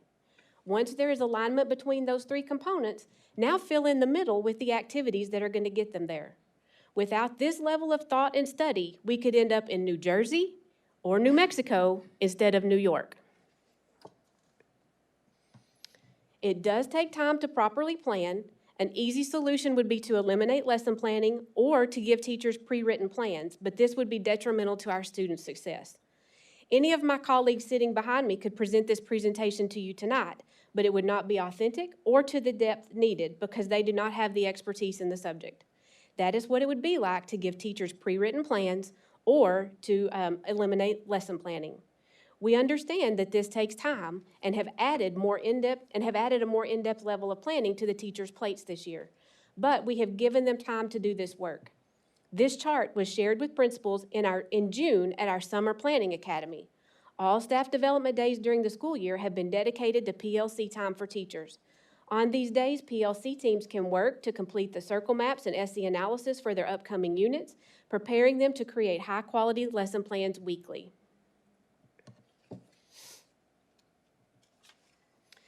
Teachers were given a day during back-to-school professional development for planning.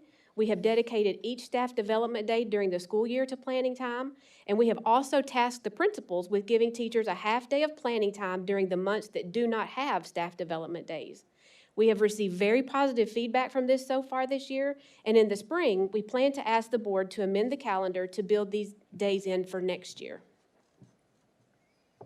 We know that STAR is not our ultimate end goal. Our ultimate end goal is that students have the skills they need to be successful in whatever they choose to do when they leave us, and that we have equipped them well. STAR is the progress measure along the way to ensure that we are on the right track and that students are growing from year to year. Effective planning is the process that ensures we hit the mark. Any questions? I have so many. I love this. This is what needs to be done. But I know when the teachers do the PLCs, it's during their conference time? Some of them are, yes, ma'am. Okay. And they're meeting together, so if they're teaching, let's say, fifth grade math, it's the fifth grade math teachers, correct? Yes, ma'am. Okay. So what if they work on something, go to the classroom, and the next week they come back and say, you know, we still have so many kids not progressing. Do we go back and move forward, because I know how you have to keep moving. Do we find time to do tutorials with those students? How do you build into working with those kids that just don't get it? And of course, then you have those that you introduce it and they're done. Yes, ma'am. And that's the PLC. Differentiating instruction, I guess is what I'm asking. The PLC process you're supposed to be discussing one of four questions. And so one of them is, what do we want our students to know and be able to do? The other one is, how are we going to know when they get there? So that would be the assessment piece. One is, what do we do when they don't get it? And the other one is, how do we extend for students who do or who already have it? And so that's all built into that process. And so this was the very simplistic, just let's understand our standards, but then there's also the piece where we need to be analyzing our data. There's the piece where we now need to go back and look and see who is getting it and who's not getting it, and what are we gonna do for those kids that aren't. So this was kind of the basics of a very large, complex process. But yes, ma'am, that is part of what they do, and there is time built in to do that. Because I know once upon a time, there was the thought process that every first grader needed to be at the same place, same time, and that's just not realistic. No, ma'am. So we need to make sure that we giving those kids the extra time, or those kids that don't need it can move forward. And I see that this works into that, but Yes, ma'am. I'm glad we're not going backwards. We're going. I have a few questions. So we have, this is all of these different pieces fit together for the lesson plan, right? So we have the assessment, and then we have, we have an assessment that's created, then you have to know the TEKS, and if you don't know the TEKS, you have to get familiar with the TEKS. We have teachers that create, then they have to go and they have to create an appropriate lesson plan. So that would also include creating tests, creating quizzes, right? Worksheets. Yes, ma'am. Anything else that labs, whatever it is that they're doing for their classroom, and then writing it up formally in the form that you showed. And then also creating, you have on here too at the very end, differentiation needs, so creating their plans for their 504 and SPED kids. Is that correct? On this sheet, this is just talking about the differentiation needs in your classroom. It's not necessarily creating that plan, but yes, that is part of what goes into. So when they do teaching. that, is that on an individual basis for different children? I mean, I know because probably it's different for elementary versus junior high versus high school. Because in high school, you have teachers who are teaching anywhere from maybe 2 subjects to 5 subjects. So they're having to do all of this for 5 different subjects or 2 different subjects. And then they're also having, they might have anywhere from 40 to 60 SPED or 504 kids who also, you know, it requires additional planning or differentiating for each kid. And I would imagine in an elementary classroom, maybe that's more personalized because they're in the classroom with them every day. They don't typically have as many because they're only maybe switching classes twice, right?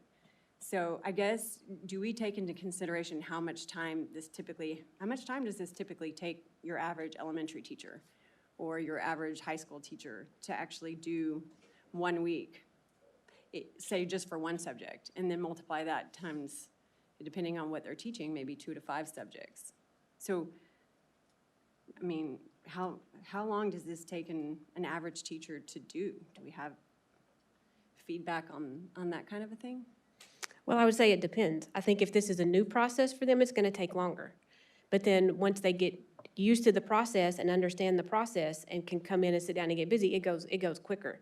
I know that we had some teachers, a campus that gave their teachers their half-day planning back in September, and they were able to get 6 weeks planned out in the half-day that they did.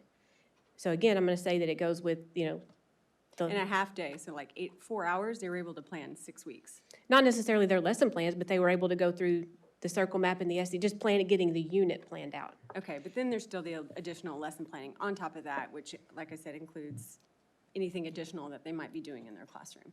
And then multiplying it by, but if you're doing, you know, 2 to 5 subjects and you're having to do 2 to 5 lesson plans for each week, I just think it adds up. And so my question is, you know, are we giving teachers enough, you know, sufficient time to plan for what is specifically on their plate? So, I mean, it almost seems like it would be tailored. I mean, there's some teachers who, if they're teaching 2 to 5 subjects, or say 5 subjects, that they would maybe have more planning time. I'm not a teacher, so I'm not purporting to know exactly how it's done or how it's traditionally done. I'm just asking, do we take into account how many subjects they teach when they have their planning time allocated? I mean, it just seems like a half day doesn't seem like a lot, in my opinion, but I'm not a teacher. But I agree with you. It's overwhelming. I completely agree with you. And teachers basically get 1 planning period a day is what they get. So that is, but is that when ARDs are taking care of ARDs, you know, calling teachers? Is that when they're also required to take care of the other duties that are assigned to them, aside from planning? Some. On top of eating lunch also. So that's, yeah, there's definitely a time crunch for sure. Being married to a teacher, there's times, I mean, like, I'm sure she's sitting at our dining room table right now planning. So the idea and the concept that teachers do not have enough time to plan during the day, and we look at all the other requirements from paperwork. If we have a first-year teacher with 30-plus sped students that has 15 accommodations each, how do we go and do that? So there is definitely a time crunch for sure. And so massive, massive shout out to our teachers that are able to get things done. And this kind of conversation right now regarding this, thank you for bringing that up as well. So no, there's, with what you're saying, there's not enough time in the day for teachers to plan because there's a lot of other duties on teachers' plates that legally they have to be there. And so how do we create space and opportunities to remove some of those other duties? But then all that goes back to our state ledge at times and what TEA says and all that too. But I agree with what you're saying. Yeah, I mean, I think there'd probably be different ways in which it could be done, even with local administration at their schools, seeing if there's ways that they can help. But it just seems like a lot of teachers are doing this work at home after school for hours, sometimes. And I was thinking maybe is there some way we could build more teacher work days into where they're going to school and they're not having kids in the classroom so that they can truly spend a day planning, or I don't know, during the 6 weeks or the 9 weeks that possibly would be helpful. I don't know. I just think it would be good for us to look at how we can, these are the things that they're expected to do because they are beneficial. They are beneficial for teaching and for our students learning and, making progress. So I'm not criticizing that. I'm just saying, how can we help our teachers have more time to do what's being asked of them? And not home time where they should be with their family or weekend time. Sometimes jobs do require you to work a little bit on the weekends or whatever, but consistently. And I just think it would be important for us to look at some of those things and maybe some options of how we can work different days. You were talking about approving certain days. Well, maybe we could make it to where we have more days where they're able to plan without students in the classroom. Yes, ma'am, and that's what we're looking at, to bring back is a revised calendar to add in some of that planning time to the actual instructional calendar for the district so that they can do that. When we did that with the fall break, there was intentionality put behind, like you would have 3 weeks in a row where you have a 4-day week. But then, like Nivens has said before, Dr. Nivens has said before, there's that crucifying mentality where we're building in our schedule seasons of rest and seasons of break for our teachers to do that. And I know probably the majority of our teachers during that 4-day fall break was sitting in front of their computer planning for their kids. So. Have we ever thought about doing, I remember last year when y'all did the bond, and I was at Fulshire High School at the auditorium, and you had your discussion, and then they had an app available. I don't remember what it was. We were able to get on it on our phones, and we were able to write questions to you, and it kind of grouped them by what they were, and you guys could address them. I wonder if we ever have thought about doing something like that with teachers, maybe having representatives from different schools come and just have not a round table, but a big. I did that last year. You did? And yeah, I went to every track and I asked the principals to send me good, solid people who come in and do the work every day and would give good, solid feedback. And so I went around and, like I said, and spoke to every track, and basically, overwhelmingly, they want time and they want consistent discipline. I mean, there were some other things thrown in there, but those were the things that they overwhelmingly said. And so that's why I've kind of been on a mission this year to figure out ways to give them the time that they need. I understand the time that it takes to do all this. I truly do. But I also see the benefit for our kids when this gets done. And so that's why we dedicated every professional development day this year to this process, and then asked our principals in the months we don't have those PD days, figure out a way to give them an extra half a day. And so then next year, Dr. Nivens and I have talked, and like I said, we want to bring back an amended calendar to put that time in there that is dedicated for them to be able, I know it still won't be enough time, but it'll be some time to help them do what we're asking them to do. I think too, when you're doing the app and you're doing it that way, it's a little bit more, not anonymous, but not that they want to be completely anonymous, but, sometimes people don't like to express their opinion because they feel, for fear of what's going to Sure. be thought. So I will say the people I talked to didn't have a problem talking. yeah. I've got Yeah, the and I charts up also- in my office. I also think too, for teachers, when peers nominate their peers to go and be a representative for their school, as opposed to maybe principals doing it, you might get different opinions or different people who they feel like are leaders in their, maybe in their grade or in their school or whatever. Yes, ma'am. Well, and actually, Trustee Box, that's my group. And so my group that I meet with every semester are the folks that the peers selected. And so I have a Superintendent's Advisory Council that I meet with. Right now, we're in the middle of doing that every semester. And it's the teachers and pairs of the year from each campus per track, and they'll come. And so this last one was at Jackson. And so they all came, we fed them breakfast or lunch, one of them things. And I just, ask questions about, how things going and what are things we need to do in our school system. And so I do that every semester. Ms. Cottengame does her tours also. And the reason why we really pushed this year for the additional time is because there's never enough time for a teacher to plan. Even when I was in the classroom, there was, and I taught, I loved high school. And I always say that. I did elementary for a little bit, and I was stepping on kids all the time, and it wasn't good. So I went to high school, but I had 5 preps in high school. And so it was never enough time for me. So I remember sitting, after football practice or after track practice, going home and having to plan my lessons. And so it's never enough time. And so that's why we mandated that, we at least try to give a half day every single month to all teachers on the campus to get that additional planning time in. And so as Ms. Cottengame was saying, I went to Potty Ryan Middle School and their math department, and they were excited, and they said they got a whole 6 weeks planning done in that 4.5-hour period. So we still know it's not enough time, but that's why we're gonna bring back an amended schedule next semester to help build that time into the schedule, and then see what we can do. I think that would be good, because I just feel like the overwhelming feedback that I'm hearing back is that the workload is heavy and there's not enough time, and they're feeling overwhelmed. Teachers are feeling overwhelmed. That's my parents were educators, and that has been the case ever since I remember them when I was a kid. And when I was a teacher, I was overwhelmed, and I also coached football, track, wrestling, and powerlifting. It's tough. It's tough, but that's why we're trying to do everything we can to add additional support and time. But also, I'll throw in a plug, is that we need to really make sure that we talk to our legislators about making sure that we provide additional funding, because if we don't have funding, we can't have additional people to do the additional work. Yeah, and at the same time, I think if we don't provide time for our teachers to do these things, they're going to be overworked, and then they're going to quit.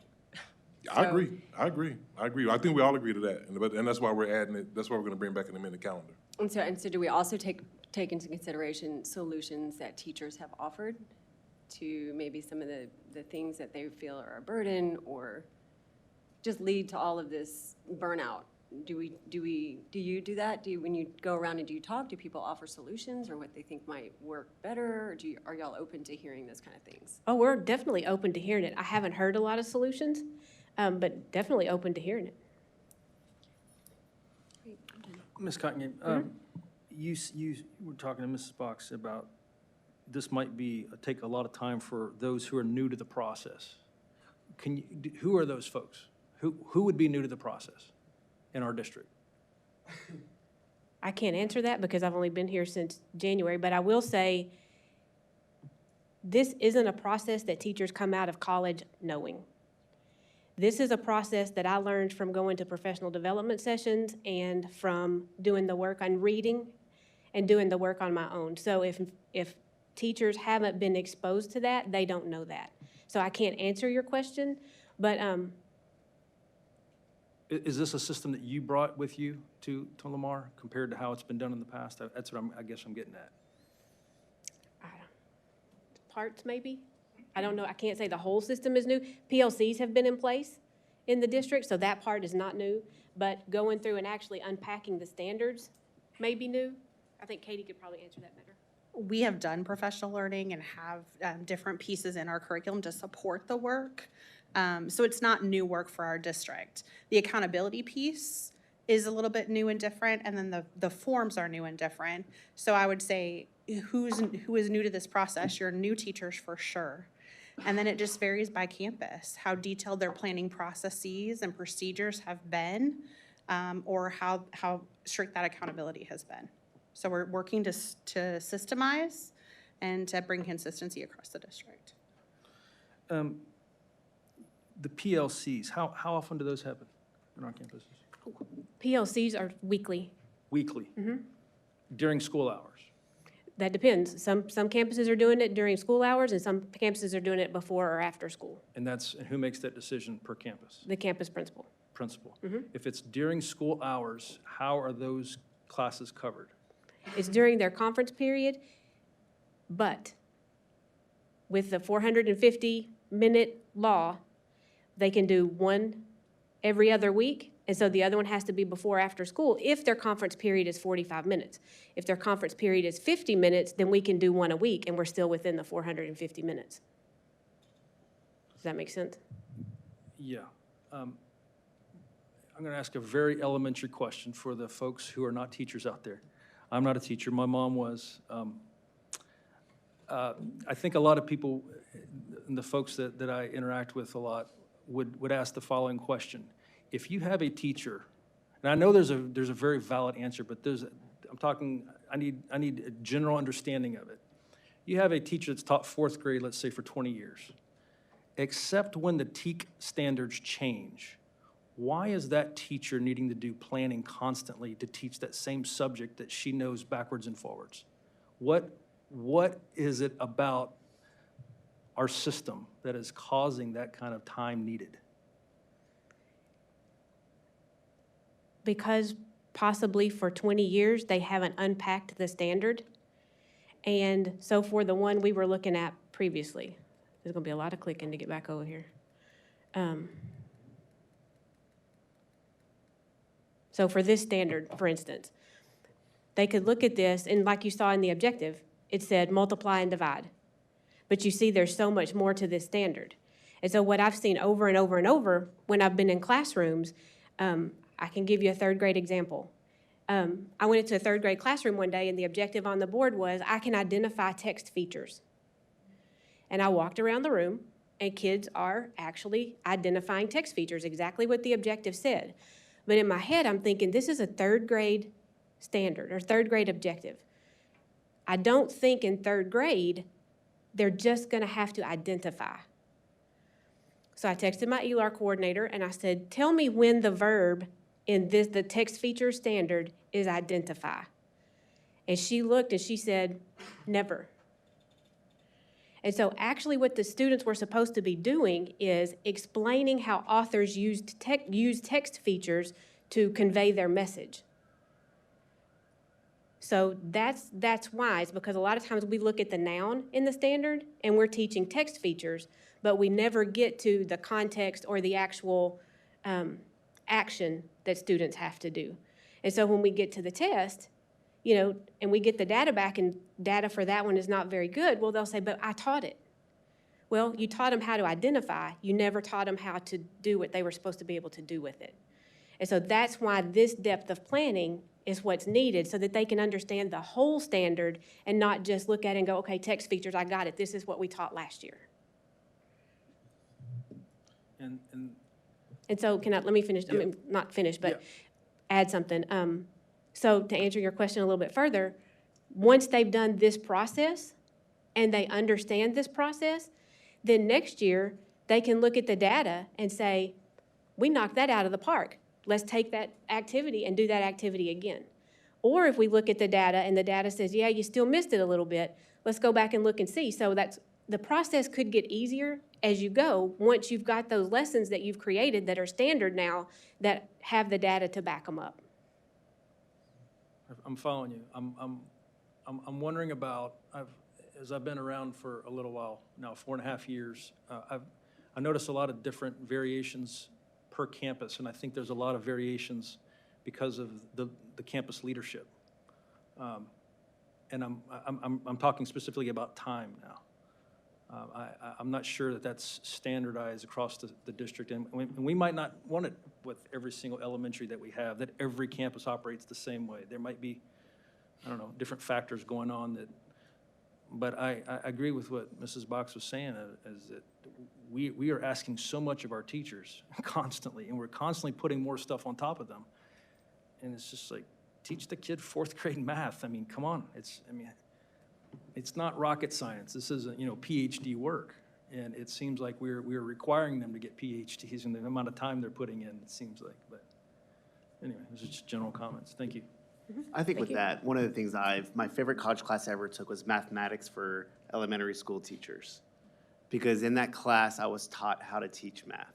And so I think through the progression of me going through school, if I would have been taught that mathematics for elementary, so there's somebody had to learn and study and all that kind of stuff. So what you're saying, I think like, being married to a teacher and your mom's a teacher, you've seen the progress of teaching and the progress of pedagogy and the progress of learning and development, all that kind of stuff. So I think we're still learning on how to teach things. I think we're still learning, and I think as kids are changing and environments are changing and stuff. So, but like to speak to that is like, if I would have been taught in fourth grade how to teach this as a 20-year-old, where it's finally like registering, I'm like, oh, that's how you do it?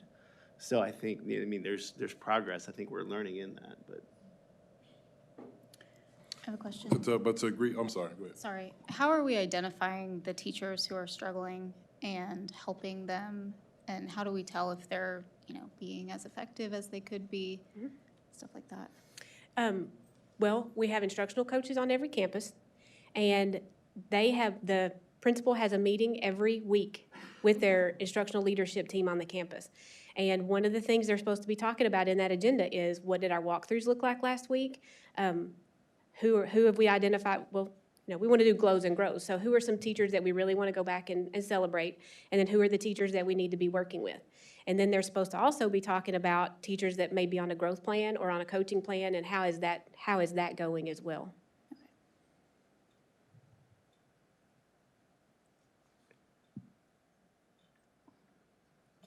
Can I ask a question about back to the lesson plan? So when do y'all require the lesson plans to be turned in for the following week? They're turned in weekly. So they do them, obviously they're teaching for this week, and during that week, they're also to be planning. But is that turned in on Friday? I think it's different per campus, but it's turned in weekly, yes, ma'am. And then the principals are supposed to be given lesson plan feedback. So the principals are then required to look over all the lesson plans and give feedback? The principal or the assistant principal, one of the people on the leadership team, yes, ma'am. Yeah, so I assume like maybe on a Friday, and then they look over it on the weekend and then give feedback so that they can implement whatever the feedback is coming back? Okay. Also, back to the PLCs. So you guys said there are PLCs once a week, but are y'all also requiring them to write reports on what's being discussed at the PLCs? Or is it just just for the teachers? Or is that information having to be written down and then sent back? I don't require them to write down anything. So there's no reports that are done on PLCs? It should be evident in the lesson plans. And the campuses may have things that they put in place as far as note-taking, but I haven't required them to do anything. Okay. Okay. Even these forms, let me say that as well. When I presented these forms that I showed you tonight, I told them, because I know these stress teachers out. And so what I told the principals is, if you feel your campus is ready for the form, by all means, go to the form. What I'm looking for from this whole process is the conversation. I need the teachers in the room having the conversation so that everybody walks out of that room with an understanding of what the kids need to know and be able to do. So I've even left that part up to the principals to decide if they're ready for the form or if they're just going to try to lead their PLCs through the conversation. When you say conversation, you mean about like the TEKs for the week? Mm-hmm. Okay. Yeah, basically lead them through the conversation that is that form, but I know a form adds a whole other level of stress to people. Okay, and then also with lesson plans, so after a lesson is taught, then those teachers who have, say, 40 to 60 504 or SPED kids, they have to go in and individually update that child's record. Is that correct? Yes, So ma'am. And I've started talking to our special ed director about that process and what that process looks like. Okay, because that's individual. I mean, that's 60 kids every day. They have to go in, update, and when are they supposed to, I mean, Yeah, just I another completely thing. understand. Yeah, just another That's thing. federal mandates, that's not district. Right, I know, but still allocating time for it, though, is kind of, I guess, what I'm saying. Yes, ma'am. Also, when we have TEA requirements versus LCISD requirements, how do y'all decide what leads I don't know, I guess what tasks y'all are gonna add on to as far as what the TEA requires? And do y'all consider, I guess, what do you consider when you're looking at what the TEA requires versus what we as a district require? As far as? As far as what you want to add on, I mean, do you look at it and say, okay, does this benefit our students? Does this create better student outcomes or that kind of a thing? Sure. We try not to add on anything. Like I said, I understand what teachers have to do. You know, I've been a teacher and I understand that. But at the end of the day, when we look at our data and our students aren't performing, we have to figure out what do we need to do to get our students where they need to be. And that's what we take into consideration when we think, okay, so what else do we need to do? And we try not to add anything else on, but what can we change? And how can we make what we're already doing better? Or what do we need to stop doing to be able to do this new thing? Or is it simply, it's just one more thing we have to do and we have to add time? But those are all kind of the things that we think through. But yeah, I'm not against teachers by any means. I know you're not. I am pro-student. Absolutely. I agree. There's just a balance, right? And it's hard Exactly. to find. So to agree with what Mr. Will said about, adding on to the plates and what Ms. Cottengame said, I've actually, so other than the time mandate, I also was very direct with principals and their instructional coaches and said, whatever we add, we have to take one or two things off. And that was to every principal, every instructional coach. And so I see some heads nodding yes, I see some adding no, but you can talk to your principals, and with those watching, talk to your principals. And I say, if you're gonna add something onto your teacher's plate, you gotta take one or two things off. We can't keep adding things, right? We all have to share this load, because we know it's a heavy load. But one thing I want to point out is, y'all have heard me talk about this book, How the Mighty Fall. And it talks about these organizations that were once really great, and they're no longer great, or not even around. And so, Ms. Cottengame, if you go to your objective, the first objective, right here. And so, when we're having conversations, the reason why Ms. Cottengame says the conversation is imperative is because you got to have the conversation to understand that the student expectation is not aligned to the objective. And so we have some staff members wasting time, right? They're teaching things that they don't have to teach instead of aligning that standard. And so when we have that conversation, I've been teaching this, to Mr. Welch's concern, I've been teaching this 20 years, but you haven't been aligned for 20 years. And so when you have the conversation now, some folks feel offended because I've been doing this longer than you've been living, right? Absolutely. But you got to have the intentional conversation, but you also have to be willing to change, because change is inevitable. Change is the only thing that's constant. And so we have to change what we're doing. We have to change our instructional practices to make sure we're meeting the needs of students in 2023. We have to do that. And so we have to have those conversations, and we have to have people willing to say, you know what, at least let me be skeptical and not cynical. Let me be skeptical and go into the conversation and listen and see if I've been doing it wrong this whole time, because none of us are perfect. And then I'll forward the board the emails I've gotten. I've gotten several emails from teachers that said, thank you so much. We just walked out of our thing. One person just said, I was planning to retire until this happened. And I will forward that to you tonight.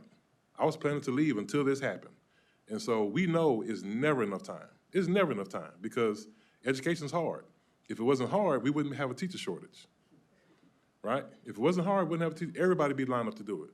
And so I thank the staff every day, because they come in, they still follow their purpose. They still come in, they still work with kids every single day. And other places have people dropping like flies. But our staff, they still come in every day and work hard. And so, but we do have to get better in the conversation, because we can't end up like a Blockbuster or a Zenith or a Circuit City and be great one year and be irrelevant the next.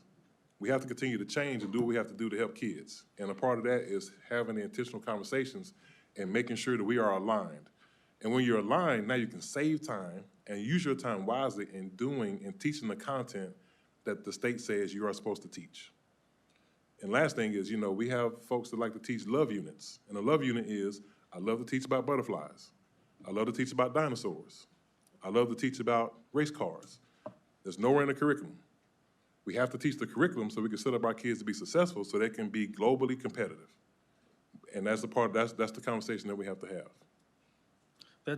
That's good. I'm gonna rhetorically ask that question back when I'm asked that question, or when I hear those comments, because Dr. Randall was here a long time. And when you came in, you've been here long enough now, 2.5 years, if I remember right, to where your policies and your staff are putting their own signature on Lamar. And a lot of people don't like that because of what you said. It's not the way it's always been done. But that's a good way to realign it. Are we following the objectives here?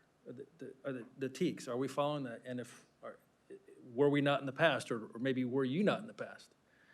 And I know I'm gonna get a variety of answers on that, but that's a good, we're kind of reorienting ourselves to, if you're not doing this, you're doing it wrong, no matter how long you've been doing it. That's what I'm getting. Is that a fair way to summarize it? Yes, sir. And I do want to clarify, 95% of our staff are doing it the right way. But we have to make sure everyone is doing it the right way, because that 5% of staff that's not, they're impacting a couple of hundred kids. Yeah. Right? And so, you know how I feel about one kid. So imagine a couple of hundred kids. Yeah, right. So, or in this district, a couple thousand kids. So we have to make sure everyone is doing it right. As Ms. Cottengame says, once we go through the process and now you completely have unpacked that TEK and you know the verb and what is supposed to happen, and now it's all about teaching. Now it's all about pedagogy. Now it's all about making sure students master the content, because your planning is done. I just want to say this is a good report, and I think we should have more of these in the boardroom. I think it's healthy. I second that motion. For Lamar, for the Lamar world, I think this is a healthy conversation for us to have in this room. Okay.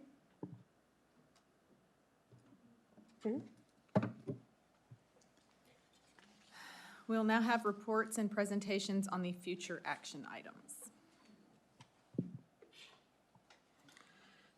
All right. I would say we thought that conversation was deep.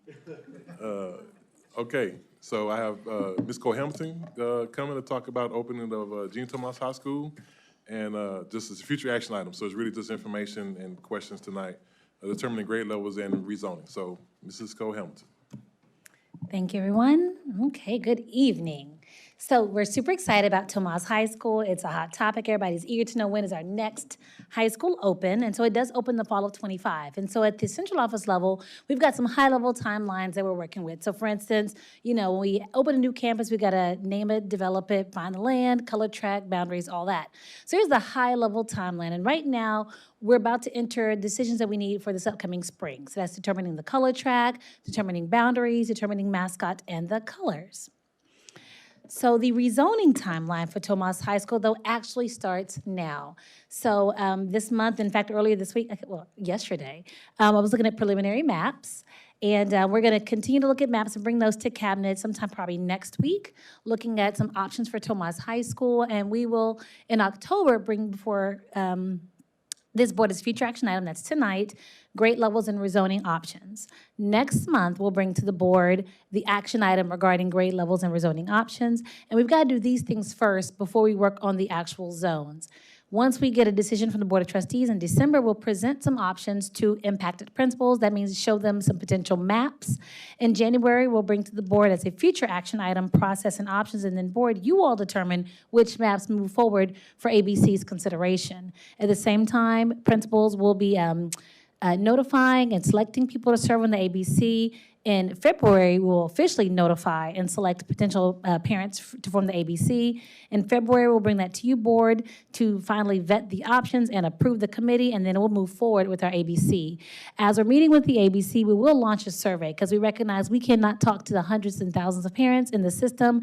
And so while we are meeting with that small group of representatives, we do want to get the feedback from the larger body. So there'll be a survey, and then we'll also talk to the members of the ABC. And then in May, we hope to bring forward some board action, board considerations for the attendance zones for Tomas High School. Now, Tomas currently is going to it sits in what's currently the Foster area, is right there at Bel Air and 723. And so we believe that in creating the attendance zone for Tomas High School, we're certainly going to impact parts of Foster and definitely Fulshire. That's the point, is to provide relief. In designing those zones, though, however, it could also impact Terry and Lamar as we pull up and condense attendance zones. So, trustees, this is some information that I shared with you back in June. Rezoning option A follows the model that we usually do when we open a new campus with 2 grade levels.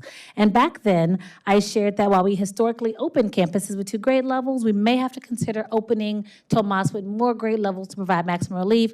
On the screen before you, you'll see that even if and when Tomas opens, Fulshire remains in the red for quite some time. And so we did meet with campus principals to discuss what are the benefits, risks, and impacts of opening our next high school with more than 2 grade levels. And so what you see before you, though, are some data points, trustees. I believe you all asked to see, well, what does it look like if we open Tomas High School with 2 grade levels, and then I've got 3 and then 4 grade levels. I do want to say, for the people at home and in the audience, these are just, these data points are just projections, and therefore they represent estimations. And this is what we have on our demographer. These numbers are subject to change at any point. But if we open Tomas High School with 2 grade levels in 2025, you'll see that Fulshire High School will remain in the orange, meaning that the building is over capacity and we are using portables. This slide has been updated to reflect the 500-seat additions at our campuses and the 1,000-seat addition at Fulshire, and that'll be the difference you see in the data points here. What we shared in June had several of the high schools with portables, and it did not reflect the new seat additions opening. By 2025, those seats will open, and so we wanted to update this slide for you. In addition, we've removed portables from some of the high school campuses. Again, red represents a campus that is over total capacity. That means it's over the building capacity, plus if we've got portables in use. Now, if we open Tomas with 3 grade levels, you'll see that does get Fulshire out of the orange the year that Tomas opens, meaning that Fulshire High School will be under its max building capacity. And the year I'm talking about is outlined in the green box, the 25-26 school year when Tomas opens. If we open Tomas with 4 grade levels, naturally, the more students that we open with, the greater relief we provide among our campuses. So here are some options for consideration. So we can do what we've always done, and we can open Tomas High School with 9th through 10th graders, requiring the 9th and 10th graders to attend. This represents, again, our traditional high school opening. We could also open Tomas High School 9th through 12th grades, requiring all 9th through 12th graders in that attendance zone to attend Tomas High School, meaning no options for anyone. Board, another thing you may consider is we say we'll open at 9th through 12th grade, but we'll only require 9th through 11th grade, making 12th grade optional. If you're a senior and you want to finish your senior out at Foster, Fulshire, the board, you can elect to make that an option. In that instance, though, we would need those students and families to provide their own transportation to remain at their current campus, meaning no transportation would be provided for 12th grade students opting to remain at their original campus. As I shared with you this summer, our principals, our high school principals, and members of our student services team, as well as fine arts and athletics, met to do a SWOT analysis, strengths, weaknesses, opportunities, and threats. So what are the pros and cons of opening 2, 3, and 4? And this is just one screenshot of a larger document just to show you some of the things that we talked about. They considered UIL impacts to valedictorian and salutatorian, impacts to course offerings, what about grandfathering, the fact that recognizing when we open with more grade levels, we do provide more relief, but then also, what's the impact to the campus culture? What about proms and clubs and organizations and all that? We also discussed the financial impact. So certainly if we open a campus with more grade levels, it shouldn't cost the same. So here is a high-level draft from our finance department of what it would look like it costs to open the campus with 2, 3, and 4 grade levels. The differences in amount, of course, naturally it falls for staffing. With each additional grade level we add, I believe that accounts for about 15 or so teachers, and so that's what the increase in dollar amounts represent. And then policy considerations, looking at your board policy. If we open with more grade levels, what are the potential policies that you all may need to revisit and update? One that we did identify is EIC local, and that is specifically the policy that deals with academic achievement and class rank. In this local policy, the section about Val and Sal states that to be eligible, students must have been continuously enrolled in the same district high school for the 3 semesters immediately preceding graduation. So if Tomas opens with seniors, then this policy will need to be updated to allow for Vals and Sals at Tomas. But it's a local policy board, so you certainly have the jurisdiction to update that as you see fit. The other concern that was discussed was UIL. We've got a lot of students who participate in athletics or fine arts or academic activities, and so Dr. Nivens personally had a call with some bigwigs over at UIL, and they said that if Tomas opens with more than 2 grade levels, the campus can participate in everything UIL at the varsity level except for football. And again, for this note, no. They can participate varsity level for football. They won't be eligible for the playoffs. For state, yes, sir. And so when we say UIL, athletics, fine arts, academic programs, and competitions. And so what I have in my notes is we can have a varsity football team, but they would not be eligible for state competitions, and they would have to follow a different local game structure. Looking at CTE, recognizing that our students are connected to a campus in many ways. UIL is just one, but we've got CTE activities as well. And so we did have our assessment team pull some data points, our accountability and assessment team, pull some data points regarding, well, how many students participate in UIL or CTE per the campuses that could be impacted, and what does that look like, and will we still be able to provide those high-quality program and instructions, and certainly we would. So if Tomas opens with 3 grade levels, this is a data chart that shows the number of students who participate in CTE and UIL. Concentrators mean those students are in the program right now. Completers are students, they could be sophomores through seniors who have completed. And that's really all the data points as far as grade levels, trustees. And so the item we'll bring before you next month will be for you to determine how many grade levels Tomas High School will open with. In addition, the other decision on your plate before you is the rezoning option. All the information that I shared initially was if we follow option A, which is our traditional model. Of course, we'd form an ABC, look at maps, and determine the attendance zone for Tomas.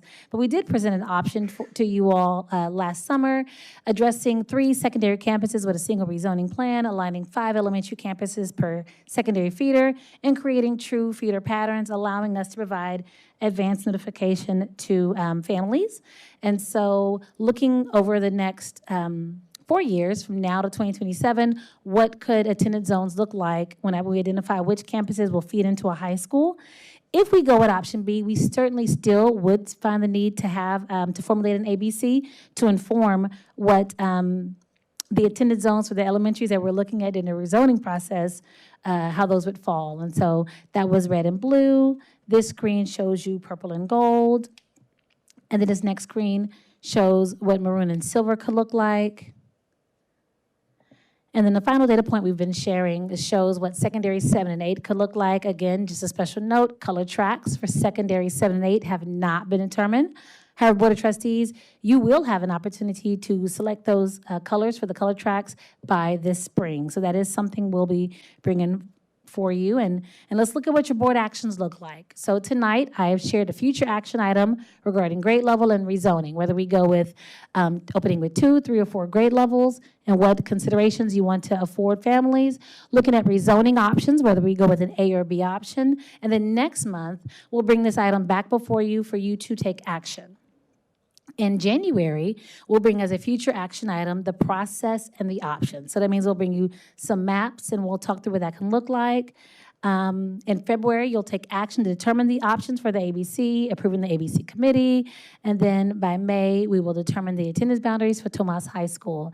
Sometime this spring, and we can figure out how and when we want to bring this back before you. Board of Trustees, you'll select the top 3 color track and mascots, at least for Tomas, and definitely the color track for Secondary Complex 8. And then you'll also determine the final colors and final mascot. And again, even though Tomas High School doesn't open till fall 25, this gives us advanced time to incorporate the mascot into design of the building, to order all of the branding and the uniforms, and just to be on track with opening the school with all the things that we need.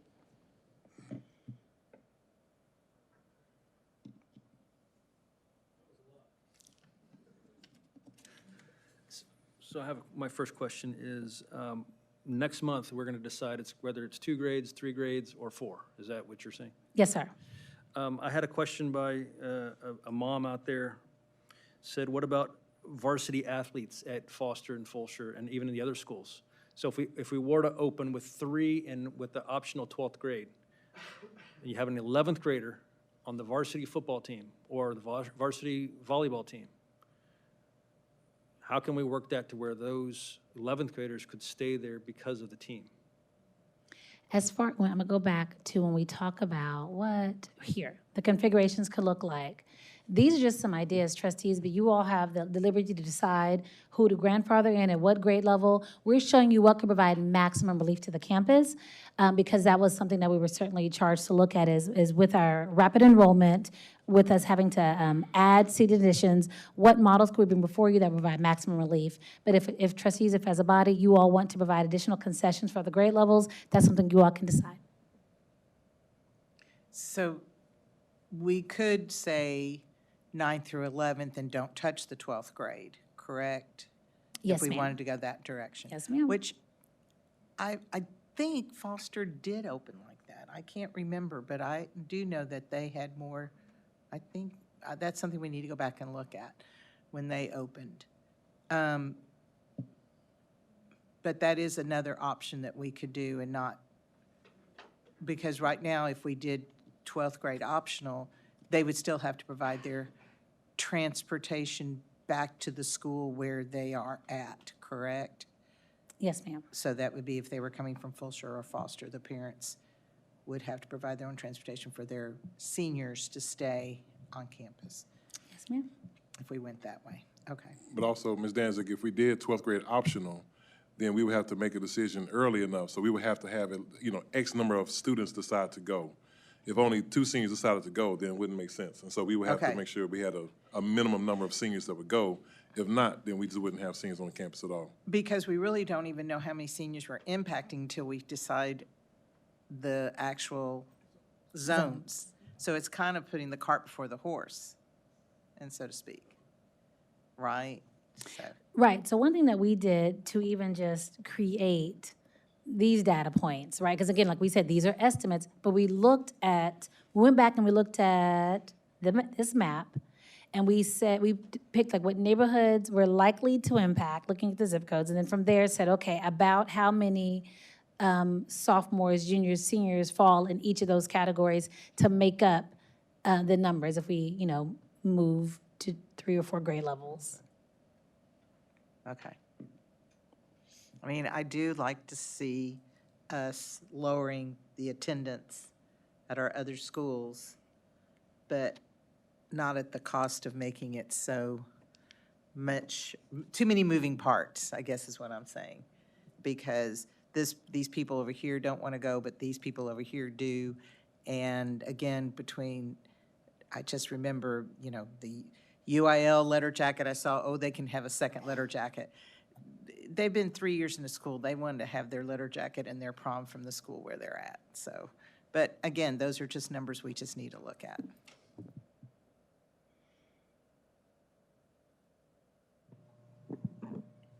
No more questions? Okay, thank you.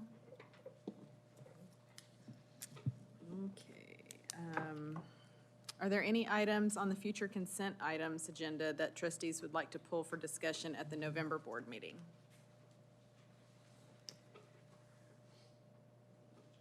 No? Okay. It is 8:52 p.m.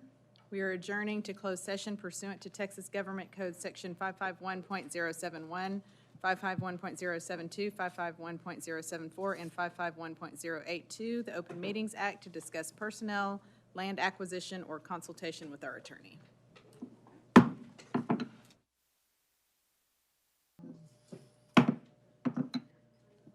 We're now back in open session. It is 9:17 p.m., and we have a quorum.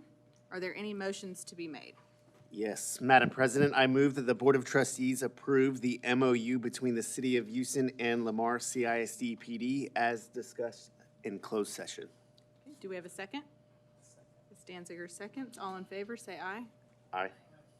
Anyone against? No. Okay. Are there any motions, no, I'm sorry. Are there any future agenda items the board would like to add? Nothing, okay. Yes, you? No? Okay. You sure? Okay. The meeting is adjourned. It is 9:18 PM.